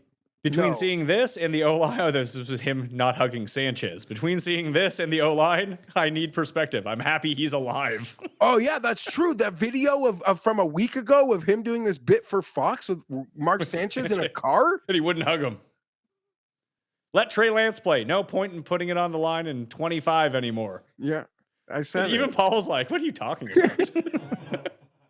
I listen. He's going. Oh, and the other thing is doesn't it seem inevitable that like Herbert we're a game away from him having an injury that he's going to have to play through the whole year with because of these hits? No, but then that's always true. It's football. No, do you not understand what an Andrew Luck pace is? Yeah, he's been hit a lot. Get it. Play more out of shotgun. Throw the ball. Throw more quick passes. Ask him not to try to truck guys when he runs down the field. And I don't care. Listen, like we haven't even brought it up because it's a running back, but literally that was like that was like one of the few bright spots I had watching the game. Was like, I like this guy. Now he's out. Yeah, high ankle sprain, placed on injured. Do you know who do you think is going to be the guy there now? Is it going to be Gore Vidal? So I'll be honest. Vidal Sassoon? I've gotten a lot of like DMs about this as if like the coach calls me. Well, you can get into his DMs pretty. You can get the owner's DMs pretty quickly. Figure this out for us. Be a huge edge. Listen, I might have a field pass for that Colts game in a few weeks. I promise, but like Thanksgiving dinner, I'm crazy person, but I can go to nice places and behave normally. Don't worry. Who are you taking, Tim? The Chargers. The Dolphins are terrible. Just terrible. He lost to the Panthers. Yeah, the Dolphins are awful. Just awful. The main reason the Chargers have a good chance is because if the Dolphins are actually quitting, it means they're not preparing. Yeah. Although, how did the Chargers stop Darren Waller is the real question. Unstoppable. He was stoppable in the second half and he did nothing. I think he retired again for the second half. Yeah, I'm going to pick the Chargers because they can't lose the capri pants. But you know what? It would be a funny narrative, like Tua and the Dolphins. Did you see him walking off the field with his glasses off? Dude. I thought they got fogged up on him. Walking. That's where I saw the capris. That was sad. I didn't see them during the game. I saw them in the exit walk after. Oh, the capris were like even rolled up. Well, then they wouldn't be capris if they were rolled up. You can't roll up capris; they're too skin tight to your leg. Well, they were like bunched up. I don't know. It seemed he's just wearing long pants that he's bunching up. Capri pants were like you're just below your knee. Then I don't think they're like they go a little longer than that. Yeah, they're like shapants. Round of Chargers, except for the coin. The coin is going with. I hope this isn't a coin rebound week. We're in a lot of trouble here. Dallas and Carolina. Rico Dowdle revenge situation. They're 3-point dogs at home. 49.5 is the over-under. So I was trying to figure out Dallas's defense. Dallas's defense is very good. No. But it was pretty good against the Jets for most of the game. It's okay, yeah. The Jets the Jets scored a bunch of points late. The Jets also like helped things along with turnovers. Sure, but against the Bears, they gave up a bunch of points. Against the Giants, they gave up a bunch of points. The Eagles, not really, only 24 points in that game. 40 to the Packers, technically 22 to the Jets. But is it like if they're playing like the Jets, you think you'd be able to score some points? Same with the Eagles, but the Jets had the most 10-yard plays of any team last week. I think they had 15 or 19 plays of 10 yards plus. Yeah. Anyway, another reason to be frustrated. It wasn't like when we looked at the Saints and Giants game. It's like, through 2 quarters, the Saints have run 8 negative plays. I like Dallas here quite a bit. Dak is going to make himself a case for offensive player of the year the way he's playing. Listen, if Dallas makes the playoffs or if Philly is somewhat susceptible, I don't think Dak MVP is insane. Nope, I don't think so either. That tie may end up very well helping them, not hurting them. So Pizzola brought up, just like he doesn't actually believe it, but just sheer numbers and how there's people ahead who probably shouldn't be ahead. He brought up Schottenheimer Coach of the Year. It was like the hugest, it's like 100-1 or something. I'm telling you, Dan Campbell's going to win Coach of the Year. So they're going to just give him the Lifetime Achievement Award? We talked about this coming. That's what I bet before the season started. I still believe it right now. The fact that he got overlooked for all this stuff, and this was the year that they weren't supposed to be like, he lost his coordinators. How could he possibly do it? If they do this again and get the 1 seed or they win that division, it's got to be his. Because it could have been his any point in the past 2 years. Well, like I said to you, I think Shanahan's doing a better job. I like your angle there, Pat. I don't think, as one thing we found out about this award is that doesn't matter. Who actually did the best job doesn't matter. But it is a pure narrative award. Here's the thing about Kyle Shanahan, like with these awards, because it's only, and I love like the Coach of the Year market. It's so fluid, like where it was 2 weeks ago to where it is today. And there's like 22 teams in this league that are like back-to-back wins away from being right where they want to be. Not the Jets. Well, no, if they won back-to-back games, that'd be right where I want. That'd be terrible for them if they won back. 2-5. Yeah, great. Let me interject. I'm really ashamed of what just happened. Like for the last, I'm just gonna put that out there. I'm not proud of myself. I wish we could roll that over and I could have a redo. But this is just life, and I think it's not the last time I'm getting yelled at by Tim on this show. So I'll prepare for that. But like Kyle Shanahan, like the incredible performance from Thursday night and winning with all the backups. For that to like matter technically for coach of the year, you have to do that like like if that happens in December, it's going to keep happening. They're not going to be healthy all year. That team, no, but I'm just cursing them into health. No, but like they're not going to be healthy all year. They'll get guys back and other guys will go out. Tim, the point I'm trying to make is the steam that Kyle got from like 1 week to the next in that market, like that's not really going to matter in December. Okay, like I trust you on that. This was a great win for him, and it shows how awesome he was. But you have to do like what Flacco did for comeback. Like it's all just about being awesome late for the most part with this stuff. Okay, fair enough. Where would you rate Dallas's offense right now? Ooh, Dallas being 5? Dallas being 2-2-1 is incredible. Without like, Lamb for half of these games, like I would put him in the top 5, top 6 offensively. I think like so too. The Lions are clearly the best offense. And then after that, there's a bit of a gap. And then I don't know who you'd put second. Maybe Green Bay, maybe. Well, the team there is one team that is technically the best Indianapolis. offense. Indianapolis is second. Yeah, so it'd be like Detroit and Indy. Detroit is 4. But Detroit's the most points through 5 games of any team. It's not about points. Okay. It's about offensive who? efficiency. Tampa? Who? The Seattle? Rams have the best offense. Oh yeah. Yeah, I think, but because Detroit still gets skewered because of the very first game of the year. Other than that, they've been by far the best offense. And quality of opponent, because they beat Baltimore. It turns out that Baltimore's defense. No, but like they play them more very good. Yeah. Seattle is 3rd offensively. Yeah, Seattle's excellent. We'll And get to them. Buffalo is 5th, and Dallas is 6th. Kansas City 7th. Yeah, they've turned a corner. I mean, that loss to me, when we get to them, that loss doesn't mean anything to me. I wasn't encouraged by that loss, but to watch was like, uh-oh. No, it just doesn't mean anything to me. Like, it actually told me a lot more about the Jags than I did about the Chiefs. But that's going to be a great division race between the Chiefs and the Broncos. And Chargers. Stop it. Who you're currently leading.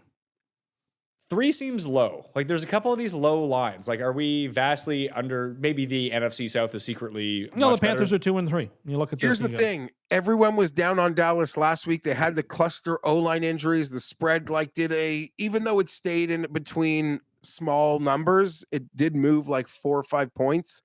Meant nothing. And maybe the same people that wanted to fade Dallas last week because of all those reasons, the Jets they're just going to try it again with the Panthers. One of the things that I've noticed about taking advantage this is the point that I wanted to make when you took a look at the teams that have scored all the points against Dallas. They can go over the top of you. Even with Russell Wilson, like there's one thing Russell Wilson could still do is just chuck it down the field as far as he can, and Dallas can't stop it. Yeah, I just don't think Carolina can do that. No, I don't either. And Dallas has the best run offense in the league, and Carolina has the worst run defense in the league. Expect to see a lot of Javonte, so you don't shit talk him again.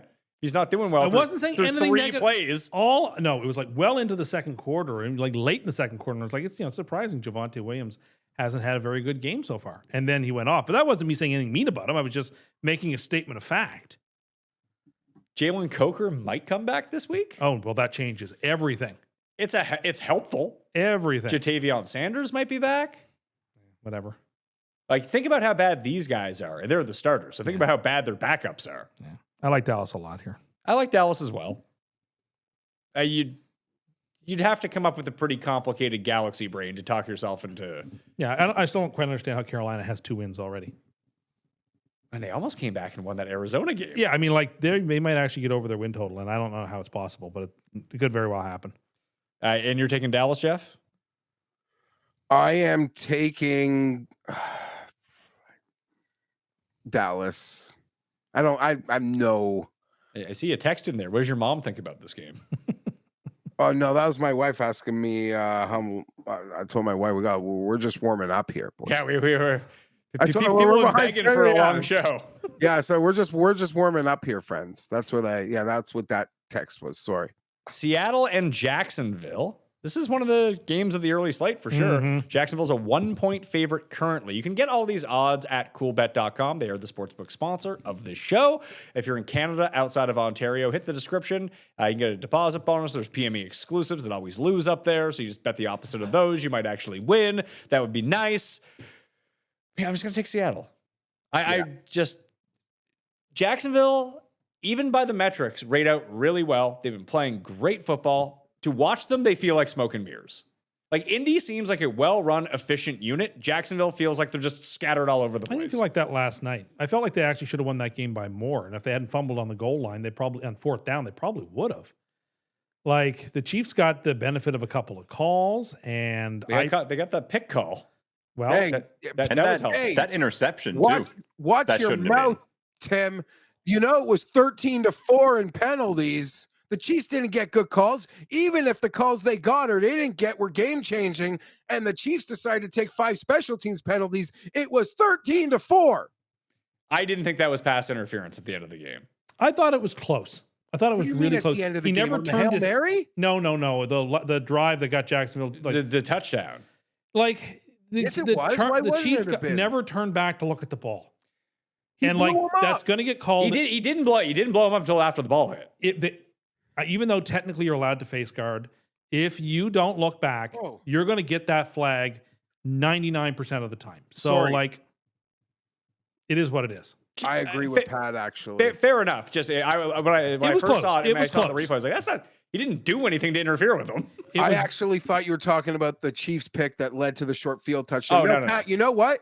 It was literally just what we would tell our friend who's the worst, like, he's not really, doesn't want to play football, but we need the number. So we got him, and he's not an athlete. And we're like, you just have to cover him. Like, you can't touch him, but literally just try to cover him like white on rice and like wave in front of his face. Yeah, And it basically seemed like, act like a putty from the Power Rangers. Be like, and it did seem like he did that despite not turning his head, but it actually This seemed show like he is never off the made contact. rails. So it might have been a shit call. either way, that was the game. But Jeff's right. They blew the call on the play the Chiefs got the pick on. So, those even out. yeah, no, just. And like the Jags fumbled, and it happened, but they fumbled But on the goal this line. is their entire game. They'll fumble, they'll throw picks. Somehow they generate 3 turnovers a game. So, Like, it just seems. I'm taking the Jaguars here. If they didn't allow a Jake Browning comeback, they'd be perfect. yeah. Yep. Crazy. Yeah. That's really strange. I'm gonna take the Jaguars here. I mean, I don't have an actual like opinion. I like both these teams. I like this game. I'm excited for this game. This will be the main screen game. I want to see it. I'm all about this game. But I just think you stack them up, and I trust Jacksonville at home a slight bit more than a really long road trip for Seattle early. This is one of the farthest trips you can make in the NFL, Seattle to Jacksonville. Playing early, Seattle came off a pretty devastating physical loss. Even though it's a short week for the Jags, they stayed at home. It's a coin flip. It truly is, but I'll just lean Jaguars slightly. I have to just fade the team that had that great Monday night win. Like, that's just how I would if without a true lean, that's how I'm picking it. So give me Seattle.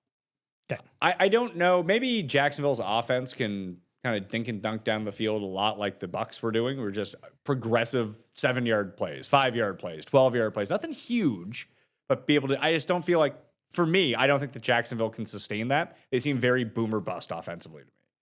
Like, they're not going to have a 14-play drive that's super efficient. What more do you want to see them do? They just beat San Francisco and the Chiefs back-to-back weeks. I get that. It's all of the turnover luck eventually stops going your way. They're generating so many turnovers defensively that it can't continue to happen that way. Who's playing quarterback for the other team? That's true. That's a good point. And now we're arguing against both of our opinions of said quarterback. And I think Sam's having a fantastic year. He's proving all the doubters wrong. He played a phenomenal game. Except for when he threw it off that guy's head. That was a bit too low. It bounced off a guy's head and it bounced to a pick. So that Cost him the game. It did. But it's because the other quarterback also played fantastically. Just got outdueled. And like they both played great. Like, yeah, Stenson won the British Open over Phil, but they both played fantastic golf. Not to take away from one to give it to the other. It's going to be a great game. But just, I don't know, Jacksonville has been the most impressive team that no one's really been talking about, other than maybe a little bit more after last night's win. But like their wins are super high quality. Yeah, it's like they're not like they're third. They're like Carolina when it comes Like to they're every getting bit as good as the Colts, and Colts get all the ink, and they get none of it. all everyone says is how much they don't believe in the Colts. Well, we say that, but I think a lot of people. I'm do. saying that I do believe in the Colts. I don't believe in Jacksonville. Like they don't get pressure at any sort of rate that would indicate. Like how are these turnovers happening? Generally, turnovers happen by you put extreme pressure on a quarterback. They make bad decisions, and stuff happens. They're not getting a ton of pressure. This first-year defensive coordinator in Jacksonville has done a lovely job. New He's Jets coach. He's what? He's going to be the new Jets coach. The look on Liam Cohen's face when they took that delay of game penalty down there Oh my God! was just like he had seen a ghost. I was like, oh my God, I feel the same way. He's just But like, what are you doing? His face when Trevi was a yard over the line on the first play. Oh. He just has that look, like that 1,000-yard stare. Well, It's if like, you ask Jeff, Liam Cohen should go up to Trevor Lawrence on the field, punch him in the face. This is football, baby. the entire Maybe a theme dick of this punch. show, has been the 7 deadly sins. There's been gluttony with the polls. There's been lust with him talking about Trevor Lawrence as a blonde. And There's lust been about lots of talking about you wrath. stuck on your There's been cup. lots of envy. There's basically been There's been lots of sloth. Can I watch you? Who is suck the on your Leland water Orser again? of this program? Can I watch you take another sip of water? Sure. And I'll be Leland Orser.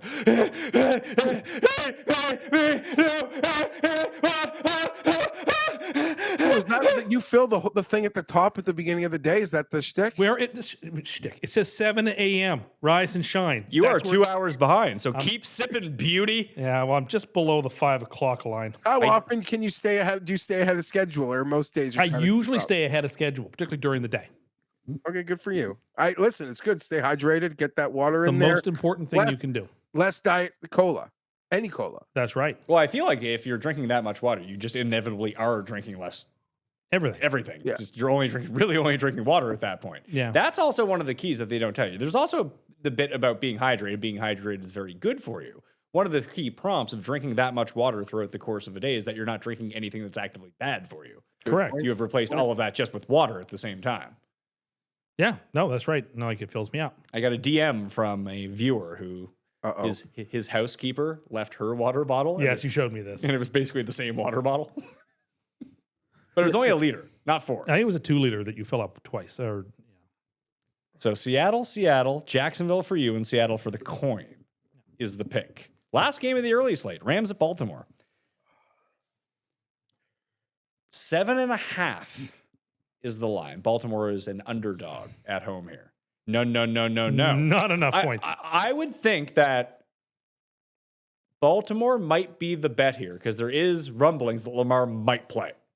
Okay. And then you just catch a great. I mean, let's say Lamar plays in this game. What's the number?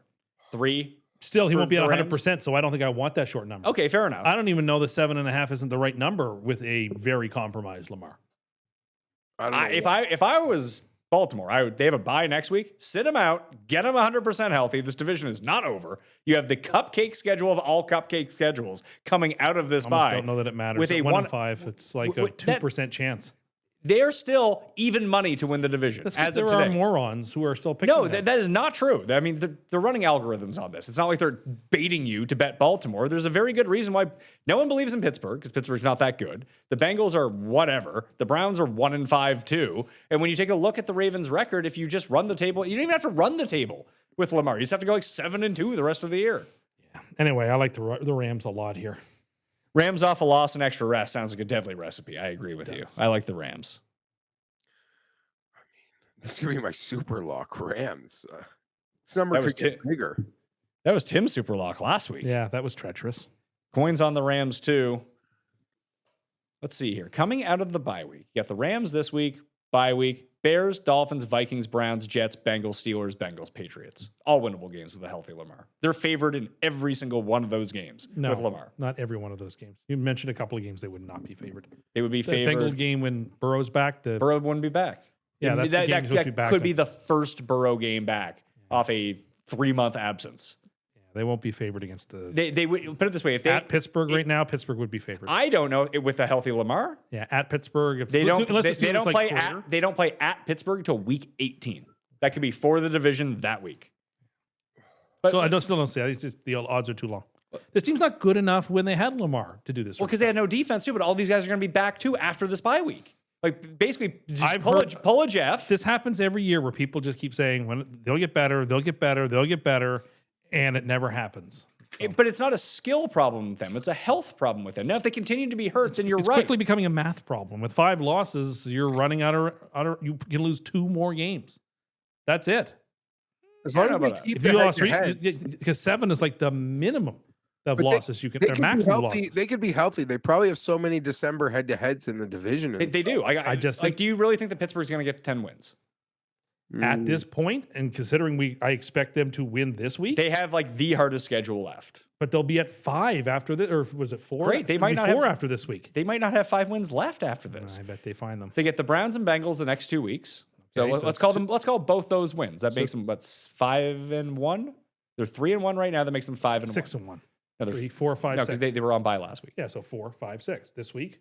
Oh yeah, sorry, this week and next week. Yeah, This okay. week and next week, Browns and Bengals. That puts them at 5. That puts them at 5-1. Then they're Packers, Colts, Chargers. That could be very well be 3 losses. 1 Maybe- and 2. 1 and 2. Call them 1 and 2. So what does that get them to now? That gets them to 6 wins. 6-3 versus the Bengals. So let's call that 7-3 at the Bears. 8 and 3. At home against the Bills. 8 Let's and call 4. let's call that a loss. And they're at the Ravens with the Ravens back, 8-5. They beat the Dolphins 9-5. Then they're at the Lions, at the Browns, at the Ravens. They So, only 1 win in those last week, so they're at 10. so if they beat all the teams that they should be and don't lose to the And if they Bears get to or 10 something like that, if they get to 10, it's a bit more difficult. But if you take a look at the Ravens schedule and they come back and they're the Ravens that you think that they are, that you expected them to be coming into the year, they lose this week to the Rams. They're 1-5. Bears again. So Bears, they're favored, right, Geoff? Yes. And this assumes a defense is 80% healthy instead of 40% healthy and a healthy Lamar. Yeah, they're favored against almost anyone. At the Dolphins, they're favored. At the Vikings, I would guess that they're favored. Vikings are probably favored. Close, but yeah, I think the Vikings are probably favored by 1.5. In we'll that see what that. Yeah, it's a sure. If Lamar comes back and lays the wood to 2 teams, then they're favored in that game. Yes. Still. Okay. At Fine. the Browns, they're favored. Yeah, Home Jets, they're favored. Home Bengals, they're favored. Home Steelers, they're favored. probably. Yeah. And then at the Bengals, maybe the return of Burrow. If they're winning games up to that point, they're favored in that You game just have too. to win too many coin flips.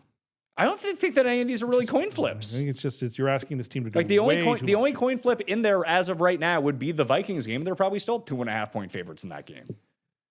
No, I think you probably have to get them to 11, which means 11-6, which is No, 10 wins gets. If we think that Pittsburgh finishes 10-7, and that was with Pittsburgh splitting with them, no, this is with Pittsburgh. not splitting. Well, I Not think splitting. Pittsburgh probably would split, so Pittsburgh would get to 11. Why would they split with them? Let's go to 11. I would pick the Steelers over them in that last week of the season, probably. Not if the division was on the line. Yeah, I think I would. Really Yeah, I think I would. interesting stuff. Because if they win both those games, they only have to get to 10 wins. Yeah, no, that's true. It's just, I just think you're asking a team that has been awful all season to all of a sudden flip a switch and not be awful, and I haven't seen it.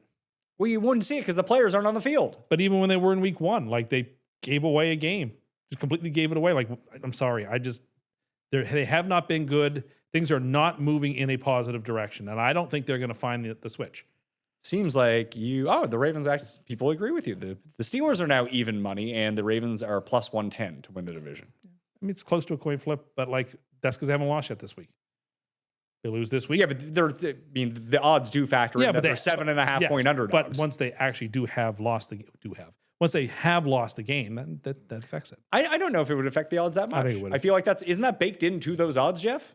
Yeah, always is. Well, yeah, a little bit, but It's not a little bit. If the Steelers are big favorites to win and the Ravens are big underdogs, still it's factored into that line. Still, the line will be shorter next week for the Steelers and longer for the Ravens. Might have to pile up some Ravens stuff here. Well, that's fine. You can do that. You're calling it, so maybe you should.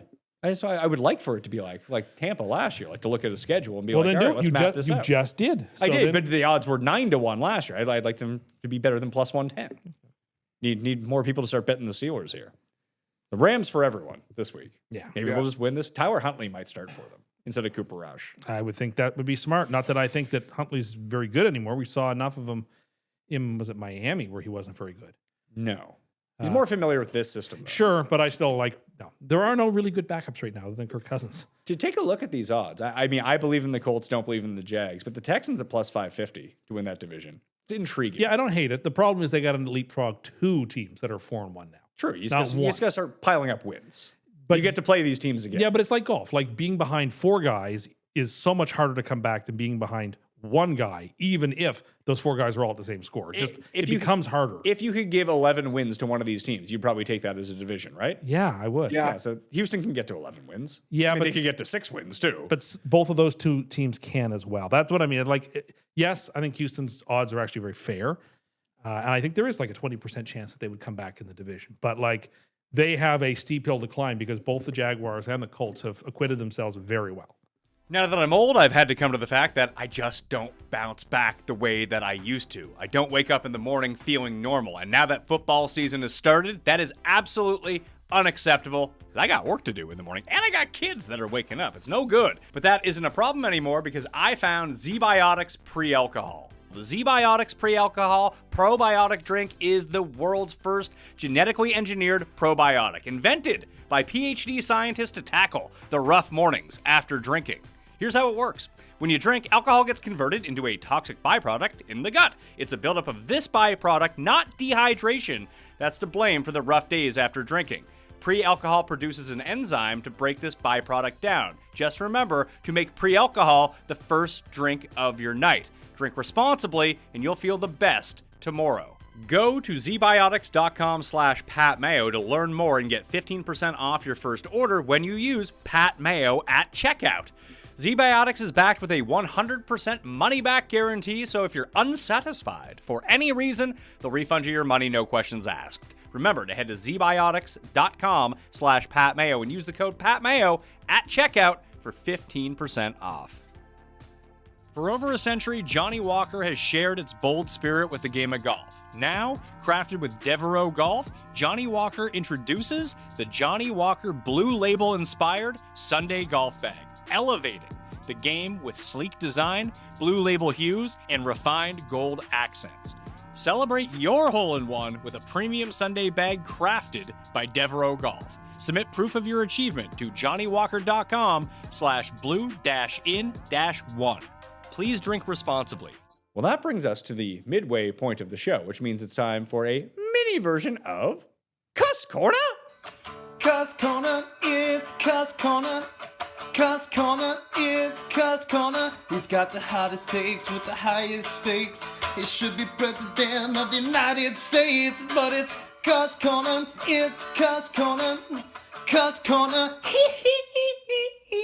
Okay, so do we want to start with the fun or the gluttony section, or do we want to start with the wrath section? Let's start with fun. Okay, let's do some more rips. So it's opening day. We got 3 rips here for you. Can someone hold up your microphone so you can talk through it? What do you got here? Our first double, Quick. Rue St. Catherine, which is the same green that I dropped, and Baffin Island, which is a red. We have 2 reds? But Baffin Island was the other red, so we have 2 reds.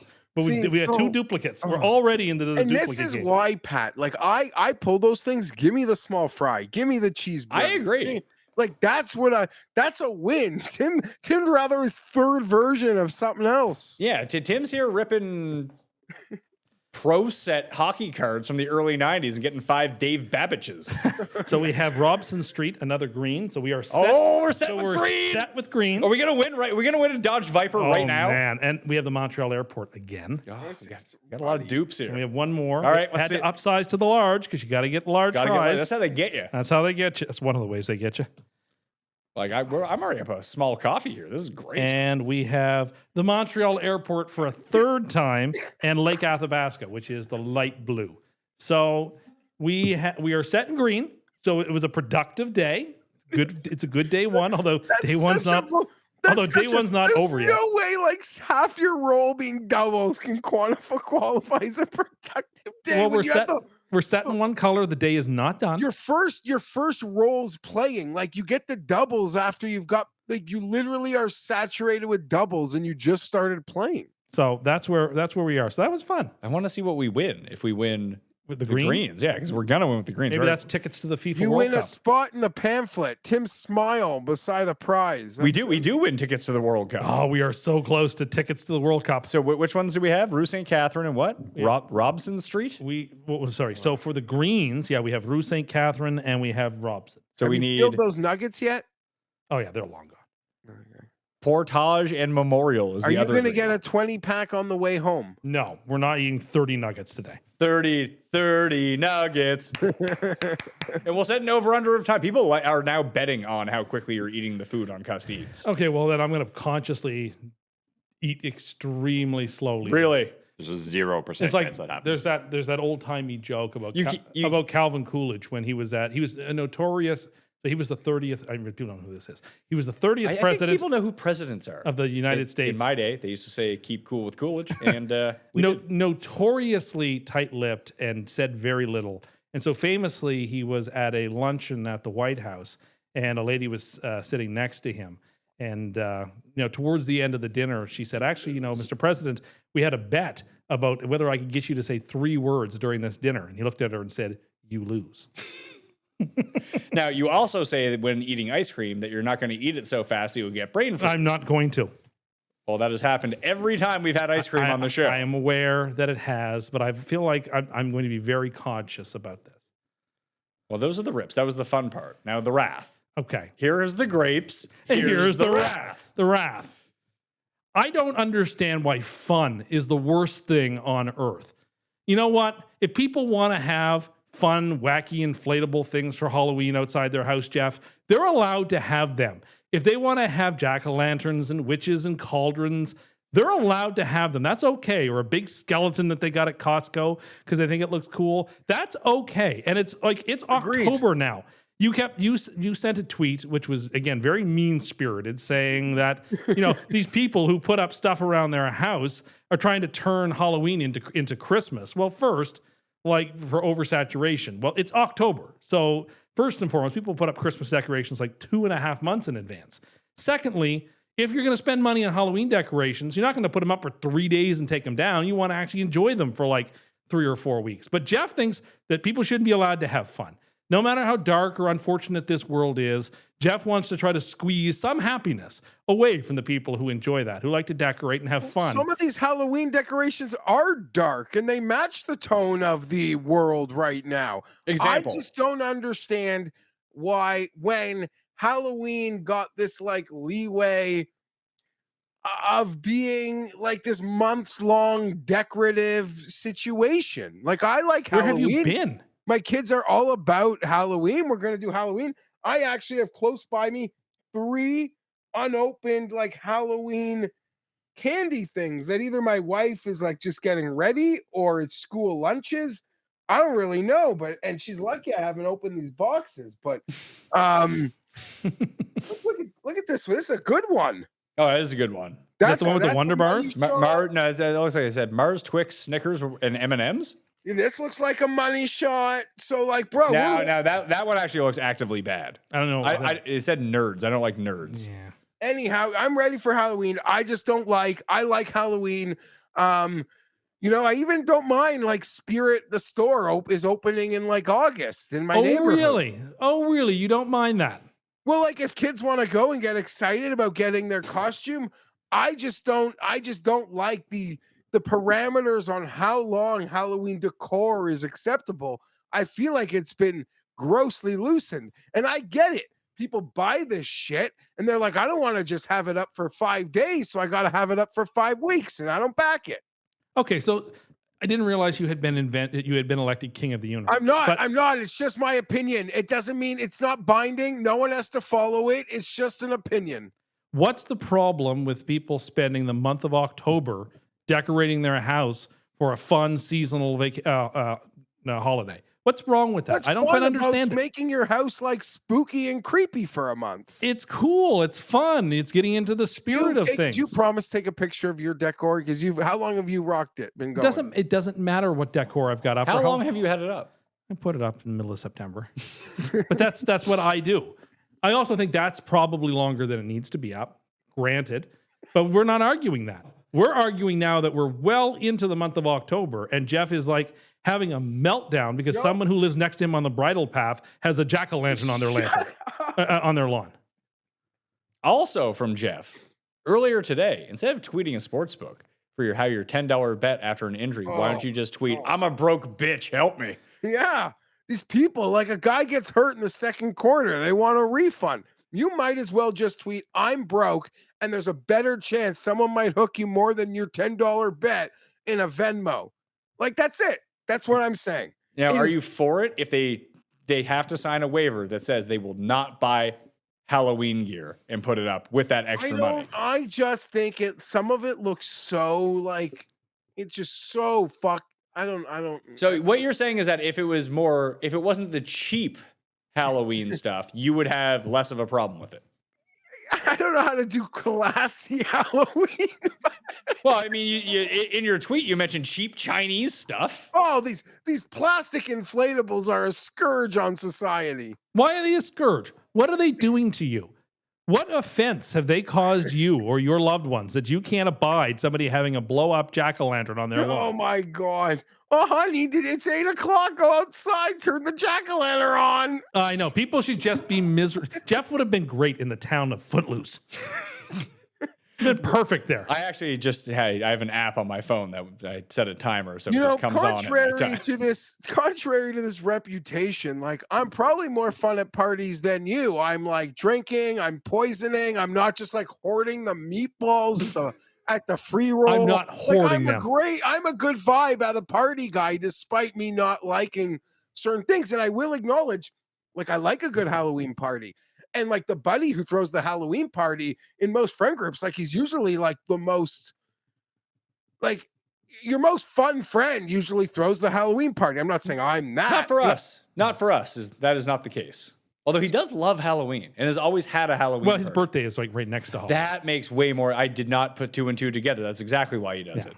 And it oftentimes coincides And what with sort his of birthday. what are you decorating the apartment with? Can you just give us like I like to have that little Etsy table, as you refer to it, that has like this little figurines and the pumpkins, and it makes me happy. But I'm decorating for me. You're upset at the people who are decorating to brighten other people's days. Because how dare they, spend their money to make anybody else happy? They should be miserable. No, I'm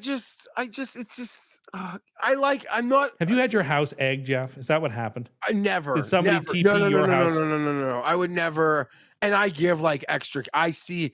You give away like cans of bubbly to people, and that's why no. Like these 14-year-olds, they come to the door, and I'm like giving gobbles of candy because I don't. 14-year-olds, huh? That's too old. That's a bit old to be trick-or-treating. Sure, whatever. But what age is like ripping the eggs? Like 10-year-olds aren't getting eggs and coming back in 2 hours. What age is actually ripping the eggs? From my experience growing up, the people that were doing the egging weren't doing the trick-or-treating. They were just doing the egging. Okay, you're probably right. They show up after dark. No, so yeah, I'm no.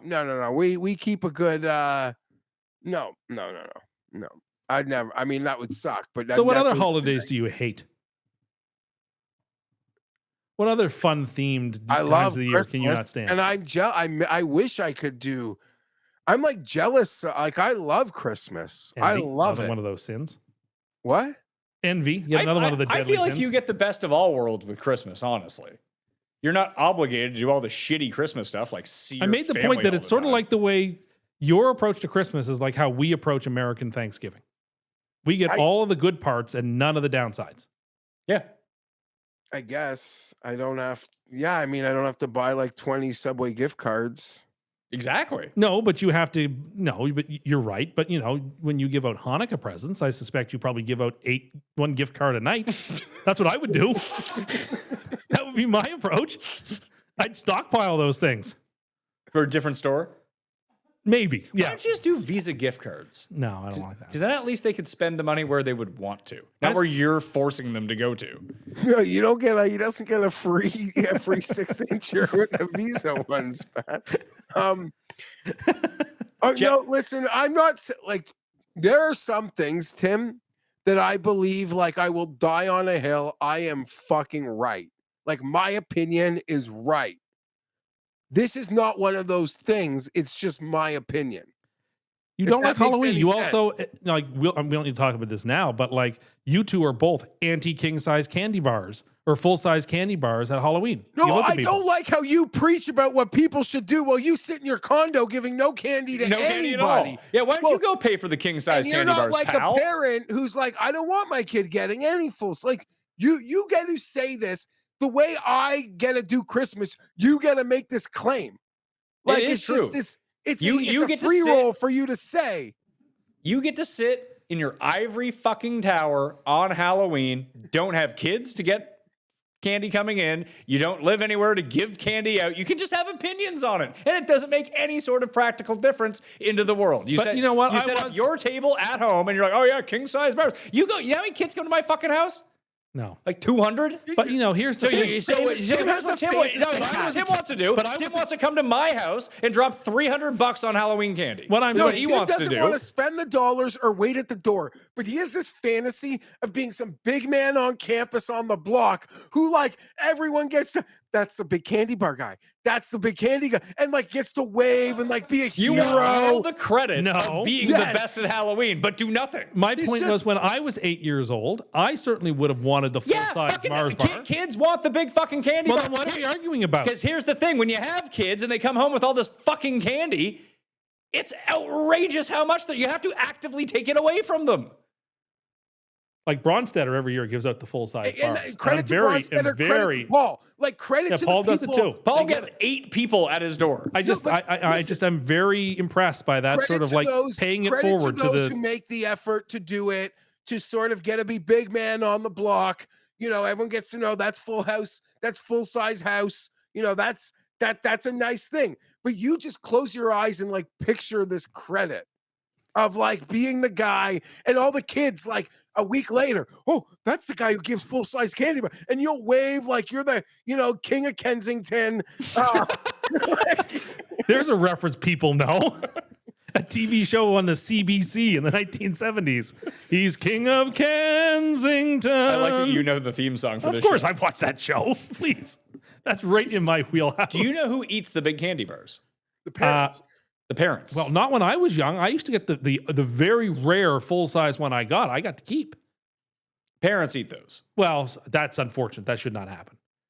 Take 6 of the mini bars and let them have the big one. Oh, then they can make the trade. They but can't have they're 6 of the not. little ones either. But like take away 6 of the little ones and let them have one of the big They ones. can't. I'm not giving them a fucking full-size candy bar. You know, when I was 8, that's what I would have wanted. And I just think it So that's how everything should be governed. What you wanted when what you would were have made 8. me happy is the average. You know what else makes them happy? One fucking the little candy bars. They're happy. I can't imagine giving it just one little mini one. We separate. You could have a They're sugar kids, they're sugar-based stupid. candy. You can have a bag of chips and one little bar. Okay, well that's They have to that's go to just- sleep. You realize they're like They're not going 6 to eat. years Them, old. they're not going to eat them all on They're still Halloween young night. enough, really? Garrett. Oh, They're really? Left to their own devices. You don't think they would Most 8-year-olds are not left to their own devices. Yeah, I'm not giving them a full-size fucking chocolate bar and then more stuff on top of that. Is not happening. Tim, you rip them off and make them think they're winning. That's how you deal with these 6-year. Like you screw them over, but make them feel like they just want a deal versus the mom and dad. Correct. That's how you do it.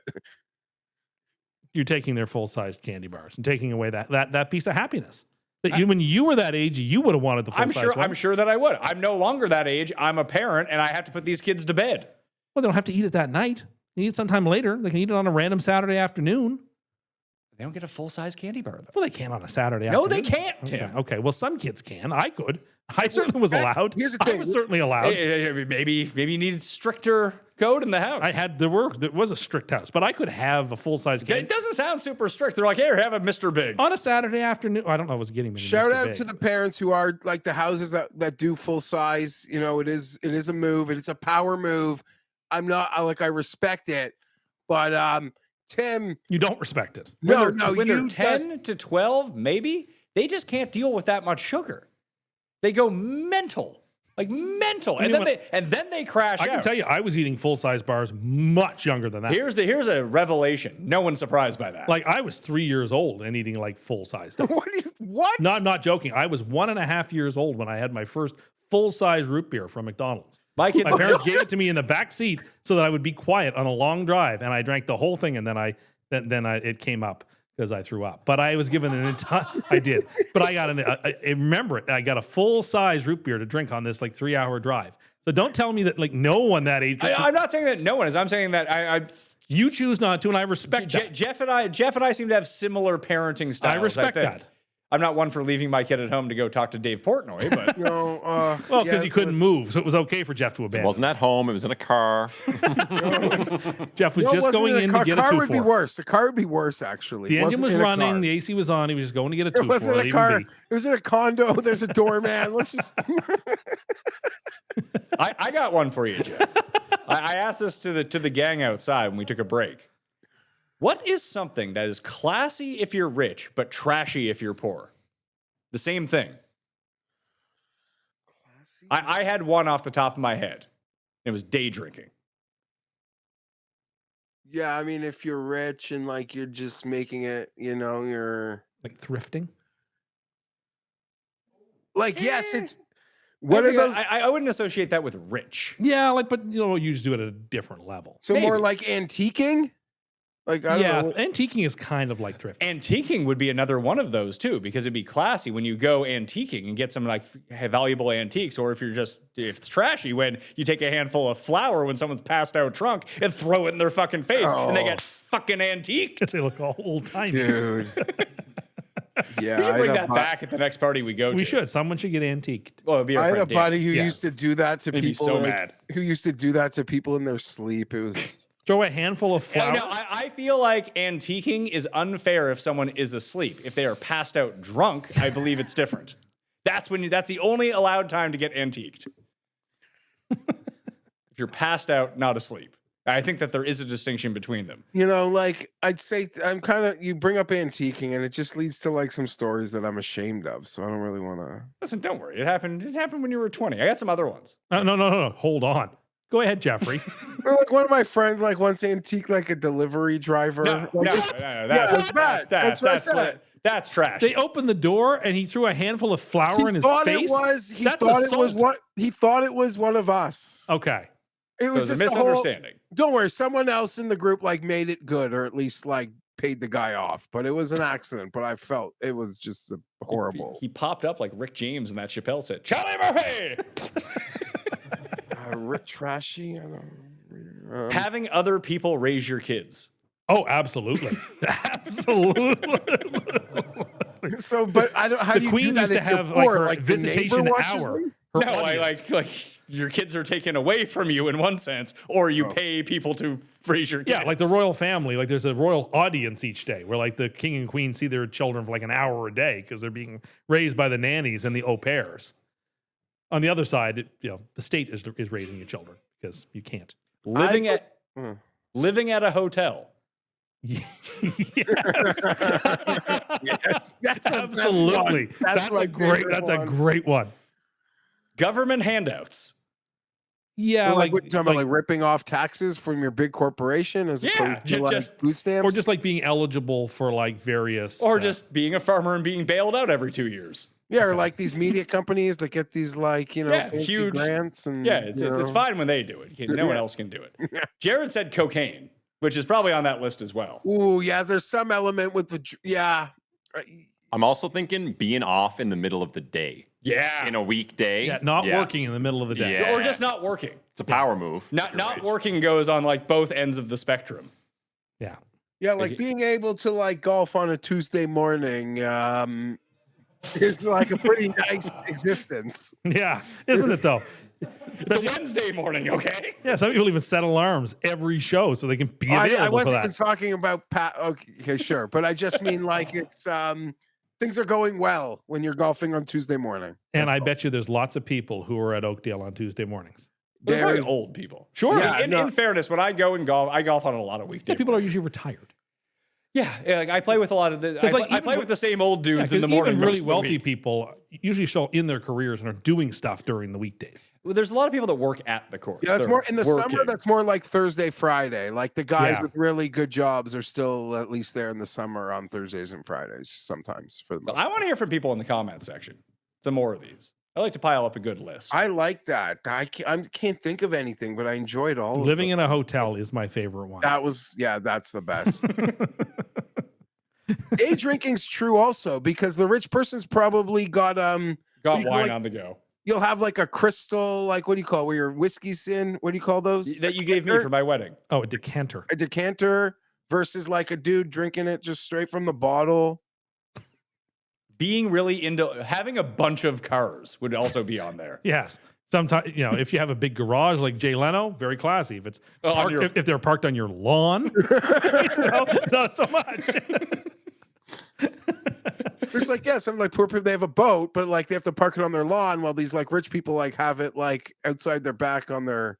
Yeah, in their yacht slip. Tennessee at Las Vegas kicks boy. off the late set of games. Vegas is favored by 4.5 here. Seems like a lot, but it's against Tennessee. Now, will Vegas actively score points for Tennessee? That seems to be the one path Tennessee has to winning games. So I have to take Vegas. Tennessee. Really? Because I just can't right now with the way the Raiders have been playing. Lay 4.5. If this game was Raiders 2.5 or Raiders 3, sure. 4.5. I need them to win by more than a field goal. I like if this game, like a couple years ago, the Raiders and Vikings played a game that was 3-0. Like if this game ended like 9-6, that wouldn't shock me in the least. I will take the Titans. I would not go anywhere near this game. Thankfully, there's other football on. We don't have to watch. It'll be on TV. Yeah, everything at 5 o'clock's on TV. But like, this is a bad game. This is the game that starts well before the other games. It's a bad game.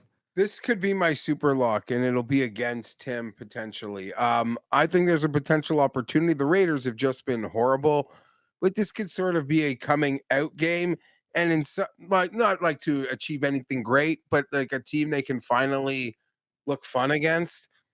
And this is like one of the games where the Raiders actually like will have a home crowd, because we always saw what happens. We saw Chicago there a couple weeks ago. It was like 80-20. Titans, no, like this is a game where like Vegas actually going to be supported at home. So I was shocked really by like the amount of red that were in the crowd last night in Jacksonville. Kansas City fans travel Kansas City And it's not Chief like- fans traveled across the country for an early Monday night game in Jack. That's No, surprising. I You also see, think it's they've not- made bandwagon fans across the That nation. really and that has surprised nothing me. to do with the girlfriend. It just like Okay. when you're the great team, you just 10-year-old, 12-year-old boys you're just their Okay. favorite team.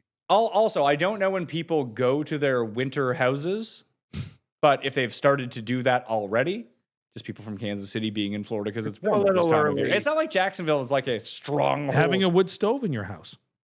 It's still a bit early. That's to something that very be- wealthy people have and very, very impoverished people can have. I really feel like that is geography dependent. Well, sure. But if you live in like a colder climate, Yeah, but I don't think it's like trashy if you have one in your house. but if that's all you have for your source of heat. I feel like now we're like really digging down in the depths of like you're talking about like Upper Iqaluit here. No, You know people whose only source of it really I've heard of it. Yeah. it's happened. Yeah. Okay, well maybe you're correct on that. Raiders.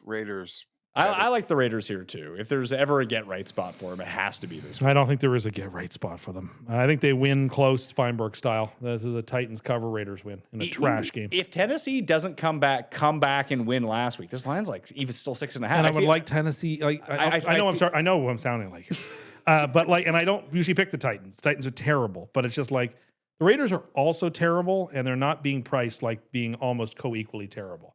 I actually think the distinction between these two teams is very minimal. And anyway, that's not what the line suggests. Do you think that the Raiders should bench Geno to save him for next year, Jeff, because he's taking too many pressures? No, he's irrelevant. He is. He does. He won't be playing for this team next season. I don't know if he'll be a backup somewhere, I would guess. Yes, I mean, he won't be the Raiders starter next year. He'll be the Jets starter. Great. No, we're not coming back. We already had that experience. Not coming back. They give him what, 2 years, $80 million? And- I wonder if they can get out of that quickly. Deshaun Watson to the Jets? No, but you almost wonder if the Browns are opening up a space for him by trading Flacco. No, Oh, no, there's I no, didn't- no. way they No. are bringing him into the program with two rookies there. There's just no way. You wouldn't think, but like And we didn't even talk about Shadur. He's now second on the depth chart. He's a heartbeat away. He's one play from being in the game. Like, if the Browns are going to be actively bad and be like 1-10, yeah, but you also have another rookie. So let's see what this rookie sure, can but it do. was just at some point of the season, just to make yourself relevant, play Shadur. Even Yeah, if he they will. sucks, play him. I think he'll for sure get a handful of starts, but you got to, like, this guy gets his handful first. I actually thought he looked okay. Yeah, he looked fine. Threw some nice balls, made some nice reads. first reads, 8 yards down the field, only throwing to tight ends, but he was able to do it, which is more than the Browns have been able to do all year long anyway. So Tennessee for Tim and the Coin, Vegas for Geoff and I. Cincinnati at Green Bay. Do we think Flacco is starting? I think yes. Probably so. So this is going to be my well, in the survivors I have left in the real world. This is probably got to be it. Backers are the last part of the money line.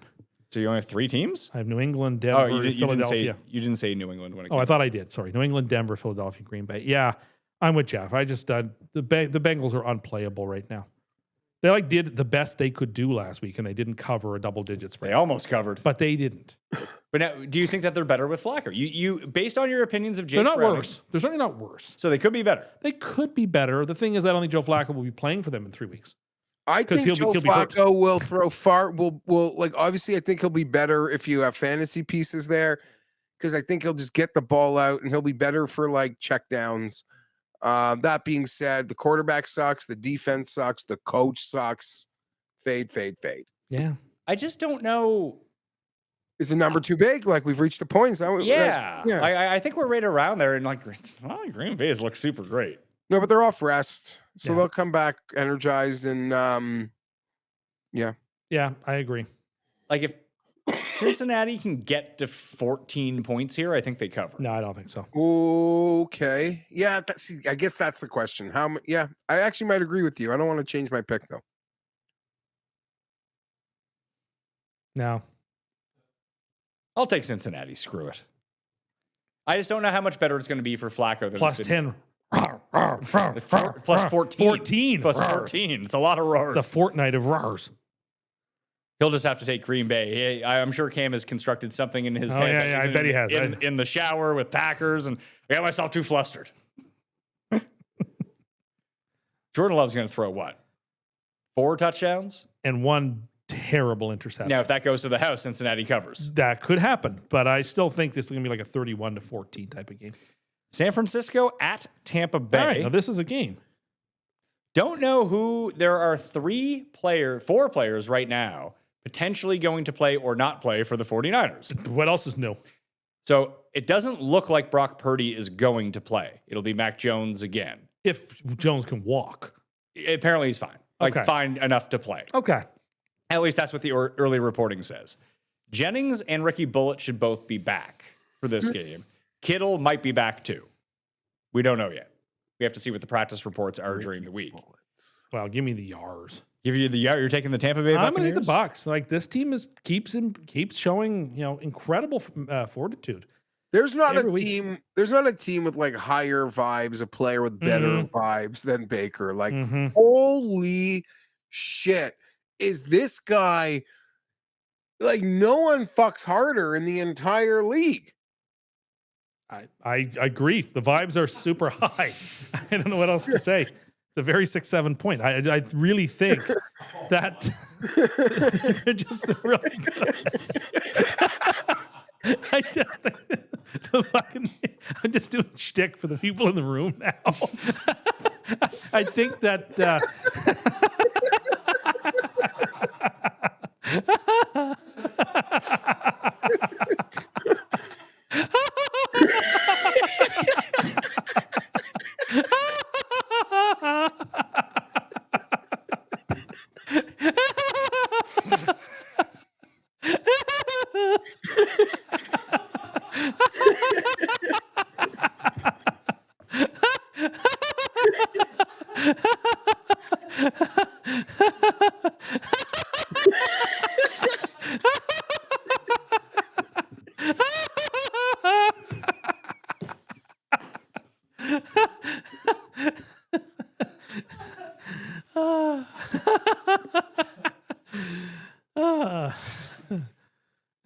that was very skibbity.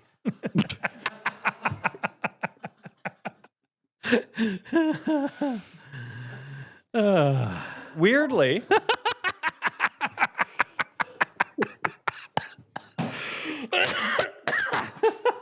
No, thank you. That won't help. Okay. I feel very much about Tampa like I do about Jacksonville. Do you think they're I fraudulent? kind of do. Ooh. That's not you. I know.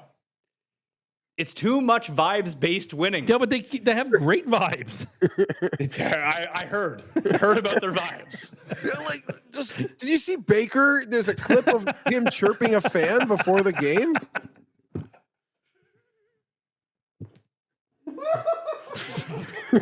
Have a sip of water, pal. Keep sipping, beauty. I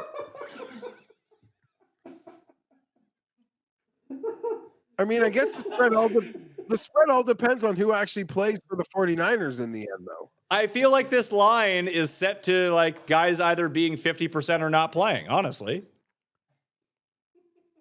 Don't make them laugh. Whoa!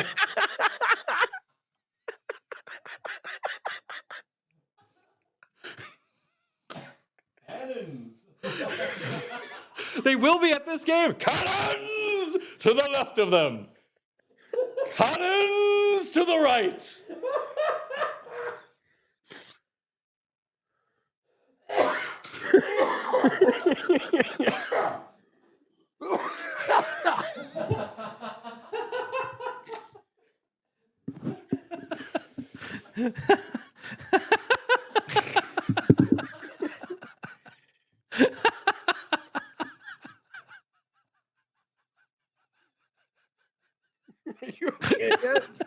I'm trying to keep it together. It's working. It doesn't seem that way. It's healthy to laugh with friends, you know. Yes, it is. Yeah, it's good for mental health to have a good laugh. It's great of everyone's perception of your mental health, too. Better help. It's Mental Health Awareness Week, brought to you by Tim. Tell people to bell that. Your mental health is real skibbity, buddy. See how that works both ways? It does. It really does.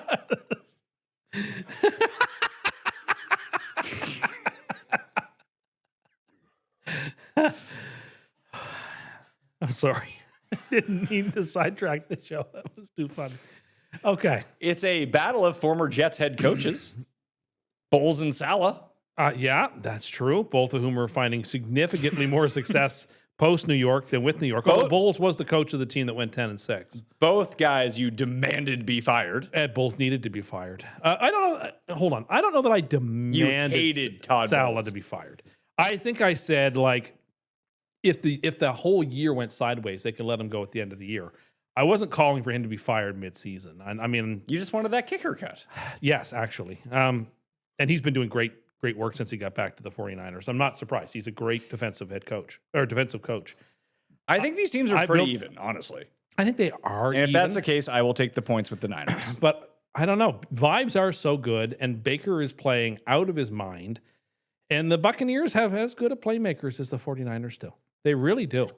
No. I mean, as with these injuries, yes. They have but that's the game. Like, we're playing Sunday. There's no Bucky Irving here offensively. But they still have. So you have McCaffrey and Igbuka as like the ones here. There's no Mike Evans for Tampa Bay. but Godwin is back, and look, But Godwin's not Godwin. Baker is having a borderline MVP season. Agreed. Against Mac Jones, who's all right. He's a decent backup. He's one of the better backups. But you're telling me, pardon me, I think the quarterback disparity is too great for me in a short spread to take the team with the significantly worse quarterback. So I will take the Buccaneers. It is the same. This is a game I want to watch. I want to see this game. Very much the same logic you used to pick the Rams last week against the same situation, and it might be a healthier Niners Yeah, I team mean, I think we all agree the Rams are way better than the Bucs. Yeah, that's also a divisional game. But yeah, that stands to reason. But the vibes are high.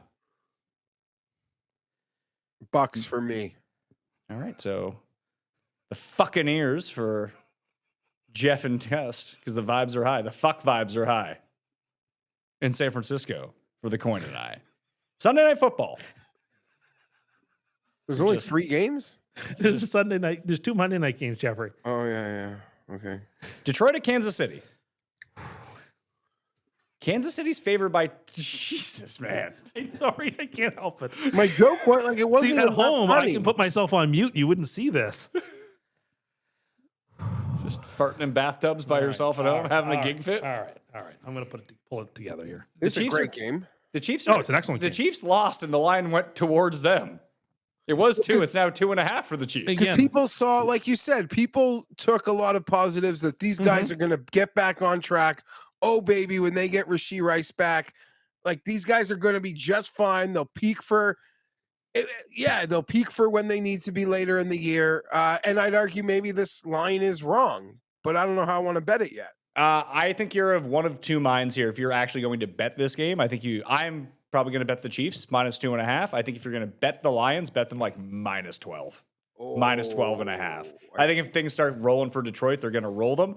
I have enough faith in this Kansas City team to either go toe for toe and put up points with them, because the one sneaky thing about Detroit at the moment, and it did rear its head against Cincinnati, it just didn't matter because it's Cincinnati, is that they have no secondary right now. They're all hurt. Yeah, it was true. They have no cornerbacks, even though Hutchinson's having I think he's the leader for Defensive Player of the Year. And that's with him only playing 1/4 the snaps because he comes off the field every 4 snaps. I need to say that I think the Lions are a wagon. I think they are now, in my opinion, definitively the number one team in football. DVOA would agree with you. Number one. And they'd even be better if you threw out week one where things went really sideways. Since week one, they've been unstopped. They're a wagon. Them being outdoors in Kansas City doesn't matter to me. In fact, great, it's October. It's not that cold Do yet. the Lions have? Lions have tough schedule, and they just keep rolling. But do they have a quality win yet, or have they just beaten? Really shit I mean, teams? that Ravens game, I know the Ravens haven't looked very good, but they were 6.5 point dogs. Sure, but in that game. it turned out that everyone was hurt. The teams go in front of the Lions. I mean, the Bears seem like they're okay, and they put 52 on the Bears.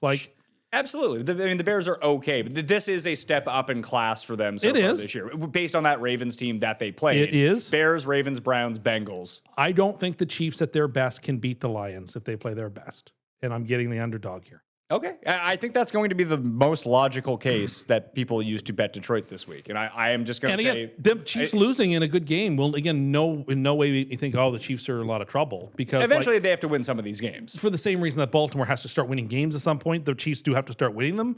But these are super tough games. Jacksonville's one of the better teams. The Lions are the best team. It's a tough stretch of games.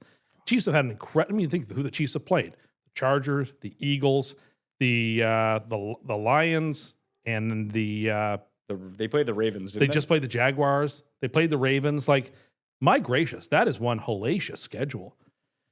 Fortunately, they got to play the Ravens, but the Ravens are terrible. No, that's right. But then so did the Lions, and they took care of them. But anyway, I think Detroit is too good right now for them to be catching points against anybody anywhere, and I will take them. Okay.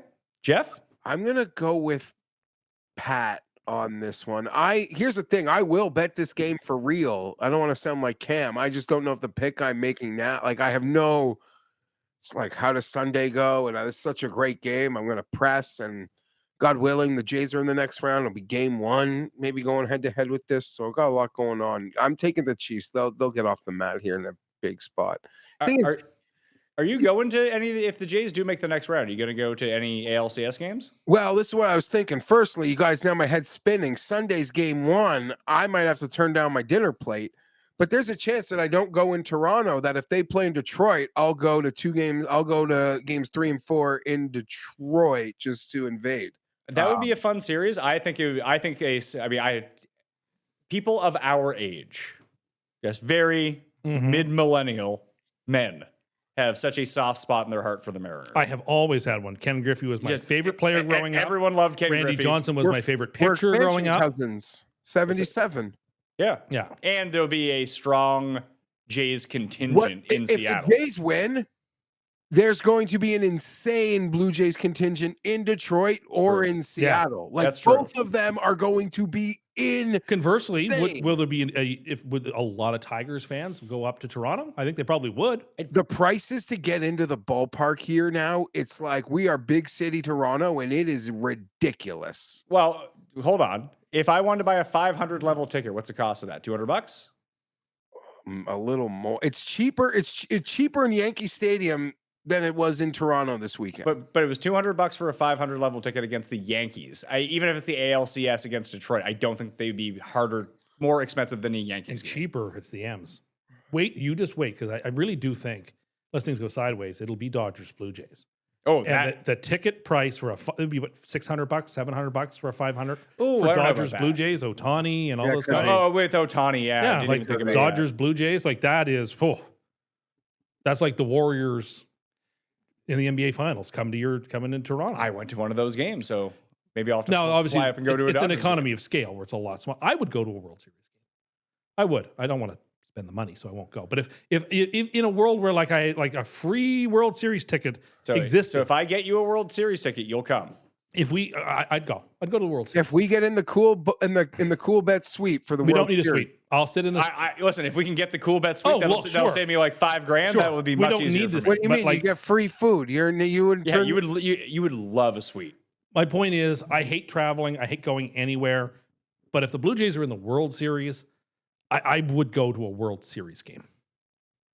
It's not going to happen. We're not going anywhere. But I'm just saying that's like that's the type of event it would take for me. A live show for MMN or like a World Series or World Cup game. It's like the sort of stuff it takes me to get out of my lair. Monday night has 2 games overlapping, Thank which goodness. is terrific news. Thank goodness. The first one up is Buffalo at Atlanta. 4.5 is the number. I thought it was going to be bigger when we guessed the spreads on the show. I like the Falcons. Big. That wasn't 4.5. No, I like to win by 3. It was a pretty good Falcon. I know. I've been Have you been practicing your sound a little effects? bit. Do you think being a Falconer would be hard? Yeah, I feel like I think it would be. I feel like people would think that you might have BetterHelp.com. That like when people saw your arms, they'd be like, "Oh my god." Well, you wear the glove. I feel like that sometimes it gets through. Like if you're learning how to be a falconer, I'm sure there's like slip ups, and you get those talons. Oh, Yeah, those would hurt. Those you don't want to have talon arm walking No, around. you don't. I really like the Falcons. In this I like the Falcons coming in this off game a too. bye at home, Buffalo coming off a long Sunday night brutal game that they lost. I like the Falcons as underdogs and basically. Plus, any I just love that this will then result in the narrative of is Buffalo in trouble, and now they've lost 2 games in a row, and like the Bills like is Josh Allen like did we overrate? Like I'm here for that whole conversation. So this reeks of Atlanta has this game won and loses by 3. that could happen too.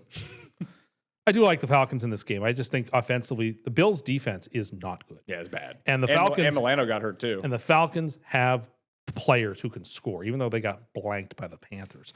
They have players who can score. There will be a point of this game where Atlanta will be up by like 14 points for first and goal from the 9-yard line. They'll run 26 plays and score no points, and then they'll lose the game. Give the ball to Bijan. That man gets in the end No, zone. it'll be Algier 3 times, and there'll be a defensive holding. Then they'll get a new set of downs, not score on those. That's classic Atlanta stuff. I just think the Bills are up tough in this game. So Atlanta for Cust and I. Jeffrey? I'm not going to be the only person here not rocking the Falcons. But the coin took Buffalo. It's so crazy how, I mean, I don't think Buffalo is anything to worry about, but man, did it look like it's just not going to be as simple as it seemed a week ago. It's not, but you made the point that they could not have played worse. No, they played terribly and they barely And lost. they still almost won. But they've not played well, minus the Jets game all year. And the run defense is going to get them killed when it matters. It's going to keep Josh Allen off the field in the biggest moment of the year, and that's what I'm worried about for our Bills Mafia pals, who I'm backing, who I support. This story does not have a happy ending, I don't Oh, think. I think if you're going to swoon, it's almost like the Eagles. It's better to get this out of the way now. Lower your I'm not worried about them making lower your season expectations, then come back I firing. agree. and Jeff's beat point setting. is like when they get into the heat of January games. It's not hot in January. No, like into the difficulty of those games. Their run defense is going to be an anchor. Like running isn't as like obviously it's more important than it was 3 years ago. It's all about moving the ball, but you're going to get a team that's just going to get a grind clock, move sticks on you because you can't stop the run. Then all of a sudden, Josh Allen got 2.5 less possessions in the game, and you lose by a field goal. It's going to hurt so much. I would say that the Bills are better equipped to do that this year. They've been running the ball excellently. They didn't against the Patriots. The Patriots actually do have a very good run defense, but most of the Bills' wins have kind of been that way. Turn around, give it to James Cook, let him grind, and then Josh Allen does something crazy from the 20-yard line, and they score touchdowns. Like, let's not pretend like they don't have like a top 5. Oh, yeah. We went through the top 5 offenses. Buffalo is one of them. Oh, no question about it. Fake teeth. Yes. Rich people love a good fake teeth, and And sometimes you need them. then sometimes you need them. Last game, Fair enough. Chicago and Washington.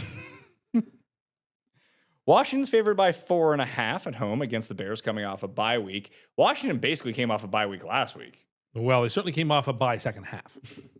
They did get down 10-0.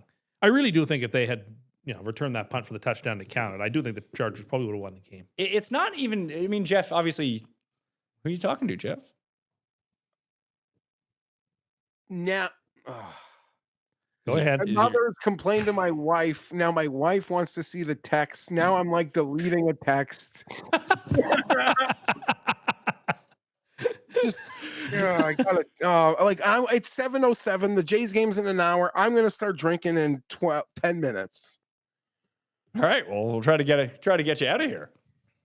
It's the last game, isn't it? It is the last This is the last game. What did you make of the Washington, just overall oeuvre from last? What were the Washington vibes? Like, they might get McLaurin back in this game, which would be helpful, although he hasn't been McLaurin all year, even before the injury. That holdout didn't help him. But it's not so much that the kick return got called back for McConkey, Geoff. I feel like it was the fumble before that, the Quentin Johnson fumble, that really turned the game. So it's 10-0. We're moving. We're into scoring range. Nice pass to Q. And I didn't even notice it until today, actually. Yeah, watched the replay of it. The shot that launched the fumble was a straight crown of the head to the head. Like, oh my God, this league. But hey, they went off sides as we were kicking a field goal. So like they did something really stupid too. They got the McConkey, not McConkey, Corky going. He just untouched. Jaden Daniels looked bad for the first couple drives, but then he changed his cleats and he was like awesome. That's right. They made a whole thing about that. Tom was talking about that in detail on the broadcast. He hadn't really worn the cleats that he was wearing, and they made the change. It seemed to settle down, and they made some incredible third down conversions. It felt like it was about like 2.5 hours of feeling like I was with Brandon Staley again, and it's just the worst feeling in the world of like this hopeless, dickless, lifeless defense. And it was so painful to watch. It was so upsetting. Credit to Washington. They punched us right in they took a punch and then they threw the next 10 and we're so pathetic. The double powder blues, Geoff, they don't work. The powder blue pants on the white jerseys look amazing. The double powder blues, they don't work. The monochrome doesn't work. Most overrated jersey in sports are powder blues. Like, I think the powder blue with the white Jags jersey. I did not like the Bills jersey on Sunday night. the Jags just wore their old throwbacks, Yeah, like I the Fred Taylor's days. I love those. I think they looked great. The powder blue pants with the white jersey looks super sharp, and the powder blue with the white or yellow pants looks sharp. The monochrome powder blue doesn't do it. They'll figure that out. It's a revenge game for Chicago. I like the Bears. This is where it all went wrong for the Bears last season. About that. It sure did. I like the Bears in this game. I'll take the Bears as well coming off a bye. I think they can go toe-to-toe offensively with almost My question anyone. is, what game will they send Buck and Aikman to? I can Usually they give them the second game. They do. The second game is the official Monday Night Football game. But the thing is, the second game is not as good as the first game. Oh, It's not a bad game. Chicago, But big I market, want DC, to big hear. market. I want to hear Tim, Aikman come I need to talk aboard to you about Caleb something. Williams for 3 hours. I need to talk to you about something. Okay. And it was tragic. It's actually so sad. That Thursday night broadcast, like I'm almost like crying for Al Michaels. That's not good. It was so tough. It was so hard to watch. I don't know whether just he wasn't feeling well on Thursday and whatever, it was just a bad spot or he had a headache. Bad spot game. And he lives like right by the stadium. It was such a sad, it was like literally you almost wanted to cry for the guy. The bucket of water that Herb Street had to carry for him there's no bucket big enough. It was the worst performance. And you know me, I'm like a loser. I'll watch like Rich Eisen, Dan Patrick show twice a year. Al Michaels joins these guys. And he always says, like, once I don't have it, like, I want to go. Like, he's always said what happened on Thursday, he never wants to be a part of. And I don't know if someone's there to tell him what fucking happened on Thursday. It was sad and scary. Yeah. It was not good. It was, I mean, Al Michaels is, of course, like the voice of football and baseball for many of us for a long time. And yeah, that was awful. But for his sake, Amazon has a playoff game this year.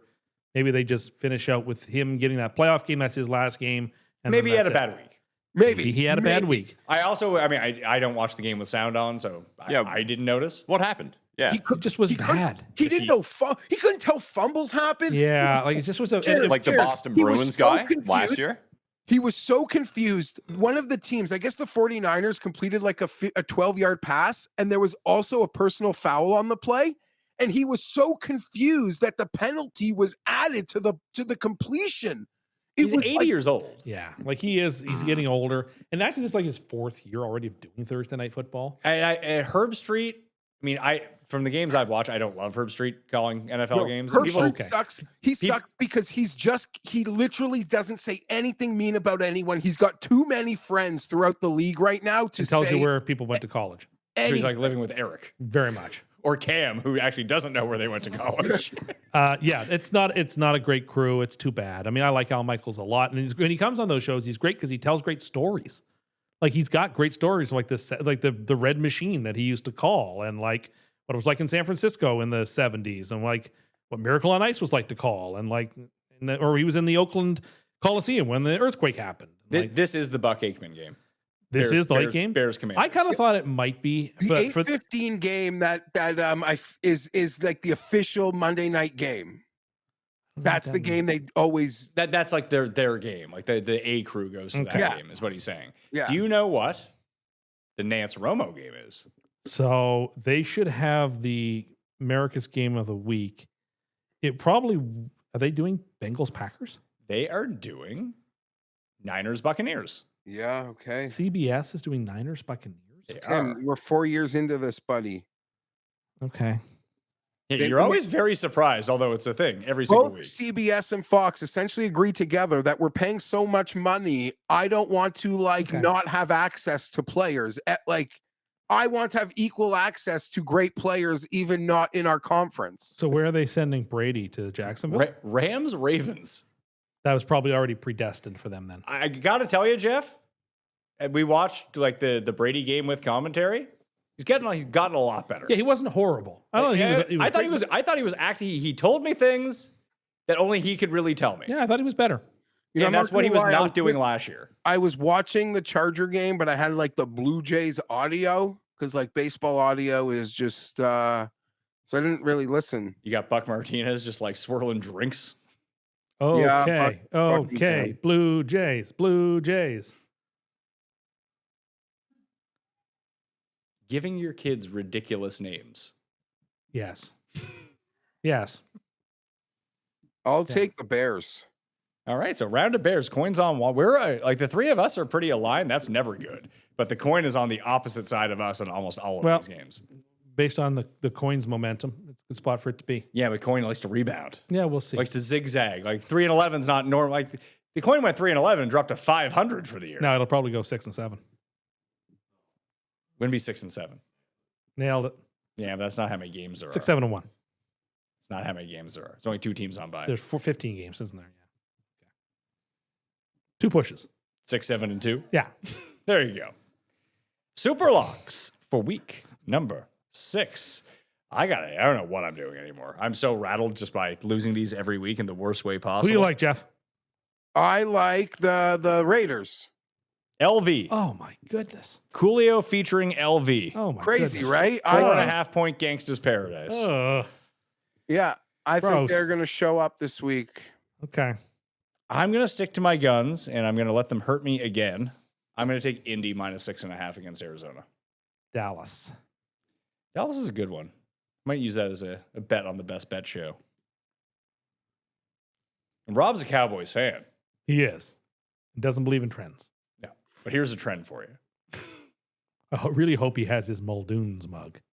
Well, it'll be on the thumb either way. The one for this show is excellent too. Yes, it's very well done. It was sent to me a few days ago. It's and you as that guy from Ace Ventura 2. No, it's not.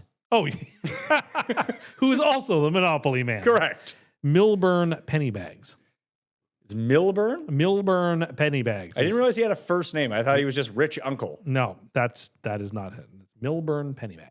So your free money line parlay this week is Patriots, Broncos, Eagles, Packers. no Dallas, even though they're your super lock. No, You have them to cover -3 as a I super know, lock. but like it's only -3, and I get worried. Then they may not. I get worried. You know what? Throw them on there. Put them on. There we go. Put them on. Put Dallas. You're trying to dig up here. Yeah, that's true. Put Dallas on there. Does Green Bay need to be on this? Yes. As a 14-point favorite? Yeah, put them on. Because they are on the money line right now. Where the hell Minus are we? 800. So without them on, they're minus 1,100. Okay. Without them on it, it's plus 268. With them on it, it is plus 300. Let's keep them on then. All right. So plus 302 is the best I can get you right now in All right. market for a 5-leg parlay now featuring the Cowboys. I mean, if you really want to win some of these, you'd be like Dallas, New England. Because it's not like that. If you just take Dallas, New People England. don't want that. People don't want a 2-teamer. 2-team money line parlay. People don't want that. $1.40. People don't want that. Okay. If you were still in Survivor, would you take the Packers? Yeah, I think I would. Jeff, what are you drinking before this Jays game? Just some little vodka, Sprite, and some Coors Lights. I love Coors Light these days. It's all I just keep those mountains blue. I'll just crush them like water. I crush Michelob Ultra like that. That's my beer not to get drunk on, but just to have a few cash beers. I want to get some Bud Lights that have the Jets logo on them. Why? Whatever. Those would they have your name on it too? No. Just like those Diet Cokes have. They have Cust the on Jays. them? I was at Save the one game for on- Cust. I was at the game on Saturday. There was an old lady beside me in an I Love BJ's t-shirt. And she kept crushing. She kept telling the beer guy, "Give me another red one." And she kept crushing Budweisers. We had a ball. I had so much fun at the park with some friends on Saturday. Oh, it was great. Don't disappoint me, boys. Please don't. Having double-digit kids. Yeah. Yeah. Who? Well, we're still playing the what's classy if you're rich, trashy if you're poor. Oh, I see what. Yeah, okay. Yeah, you're probably right, Pat. See, That's a Sean good Alexander has like 14 kids. 14. How did he get the free pass with Rivers took all those comments for an entire career? Because Sean Alexander's been retired for like 20 years. Or nearly. Like he retired in like 2007. Additionally, Phillip Rivers as a starting quarterback in the NFL is a Yes. far more famous person. Yeah, even though only one of those people won the MVP award. It wasn't Phillip Rivers. Yeah, only one of them rushed for 5 touchdowns and a half of Sunday Night Football. And played in a Super Bowl. That's mean. Well, he was mean to me today. All right, well, that will do it. This is the longest episode of the year. I know. That's still pretty. We didn't hit 3 hours We yet. hit 3 hours, Tim. Come on, man. Yeah, Well, this is a we good. got the dog days of winter coming here for the people. The best, I told Tim during the break too. Jeff, did you know the best bet show beat this show in terms of views last week? First time ever that happened. Listen, it's hard to compete with Cam. I'm actually shocked that we held on that long, Pat. I mean that. Now, the audio numbers, still a big disparity for this show. We're over that basically show. Leno and they're Letterman. And like it's really impressive when the Letterman actually does outrate Leno for a week. But then as a rule, usually Leno comes back out on top. Because So what the you're- Midwest are for us. So what you're saying is that we're the Gutfeld of. No, we're the of the Tonight. show. We're the Tonight Show. Well, the we are Tonight Show doesn't get the Gutfeld ratings. You told me Well, that. no, but I'm talking about like in the 30 years ago. like when late night was still a thing that people cared about. Yeah, we're the Tonight Show, and that show is late night with Dave. I could see Jeff popping up as a guest on Gutfeld. Oh, definitely. At least one of his tweets could, like at the bottom scroll, G Fienberg 17. I agree. I would. Are you? Not in a million years would I like text the text line of a show. Okay? Like I'm crazy in my own ways, but that is something I swear I would never do. Unless he had Staley on as a guest. Yeah, I disagree. No, I would be like berating the producer via like DMs if that happened. I wouldn't be texting the show. You know what you could do, and you know how the reason that you want to win McDonald's Monopoly is because you want to be in one of those commercials and get credit. That's one reason. You could get yourself onto a live broadcast pretty easily by tweeting anything positive about Does Web. seem like it, doesn't it? Anything, even me, who's got like the most anti-live.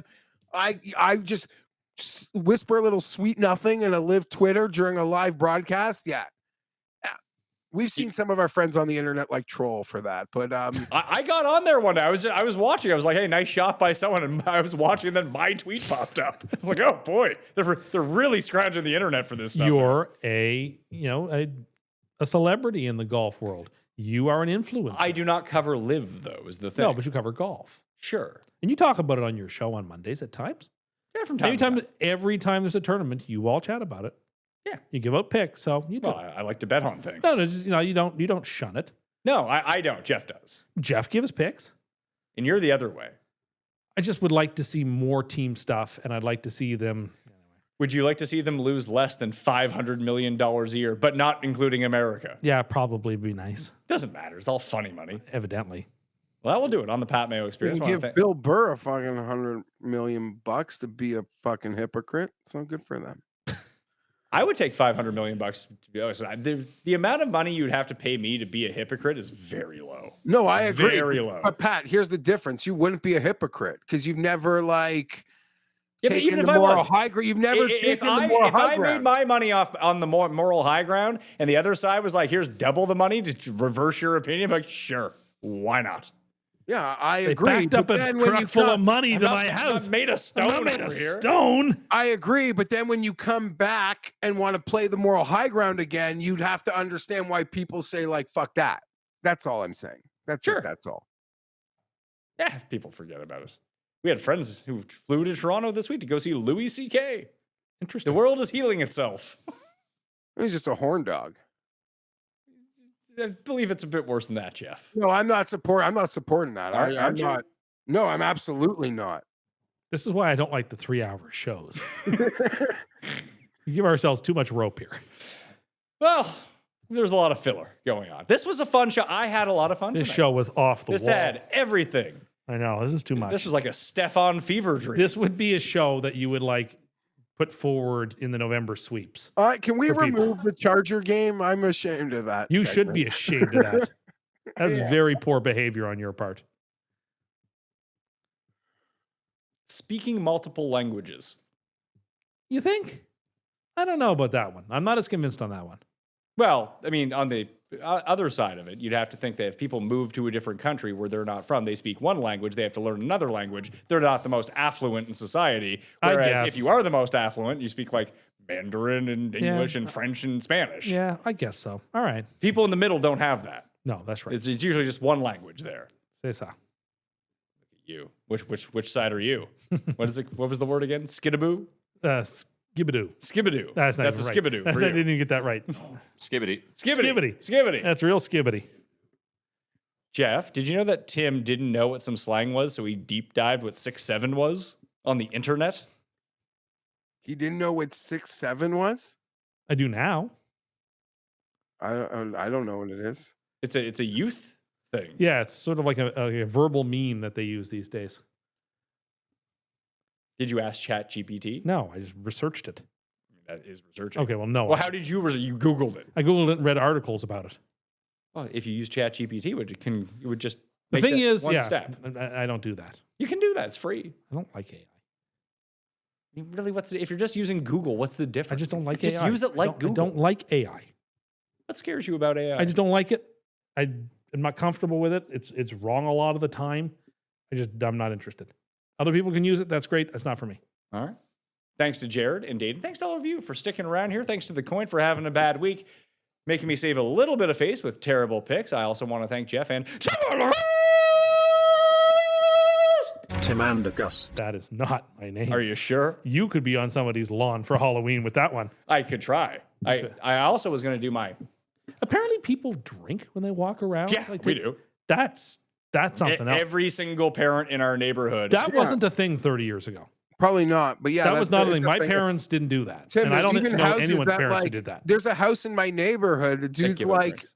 Yeah. they're like Okay. giving Tim, there's a house in my neighborhood. They're giving candy at the door, but the dude's got like he sets up like a bar. In Yeah, his I've garage. heard that this goes on. It just, that is new. When we grew up, that was not happening. We didn't see. I wasn't We aware. didn't see it. We never saw There's it. a but lot like, that happened that we didn't Okay. see. But like if my dad had a cup, I wasn't like wondering was he boozing. So I Okay, wouldn't have fair even enough. like thought about it. Yeah, you get a Stanley mug, you put some Put some wine in there and just walk around the neighborhood. I guess. It's cold on Halloween too, It by can the be. way. It can I gotta run. I gotta clear up the miscommunication between my mother, my wife, and myself. Okay, go Jays. All right, we'll find out more about that situation next week on the Pat Mayo Experience. Spread, picks, and whatever else you want to know. We'll see you next time. Pat Mayo Experience! Experience!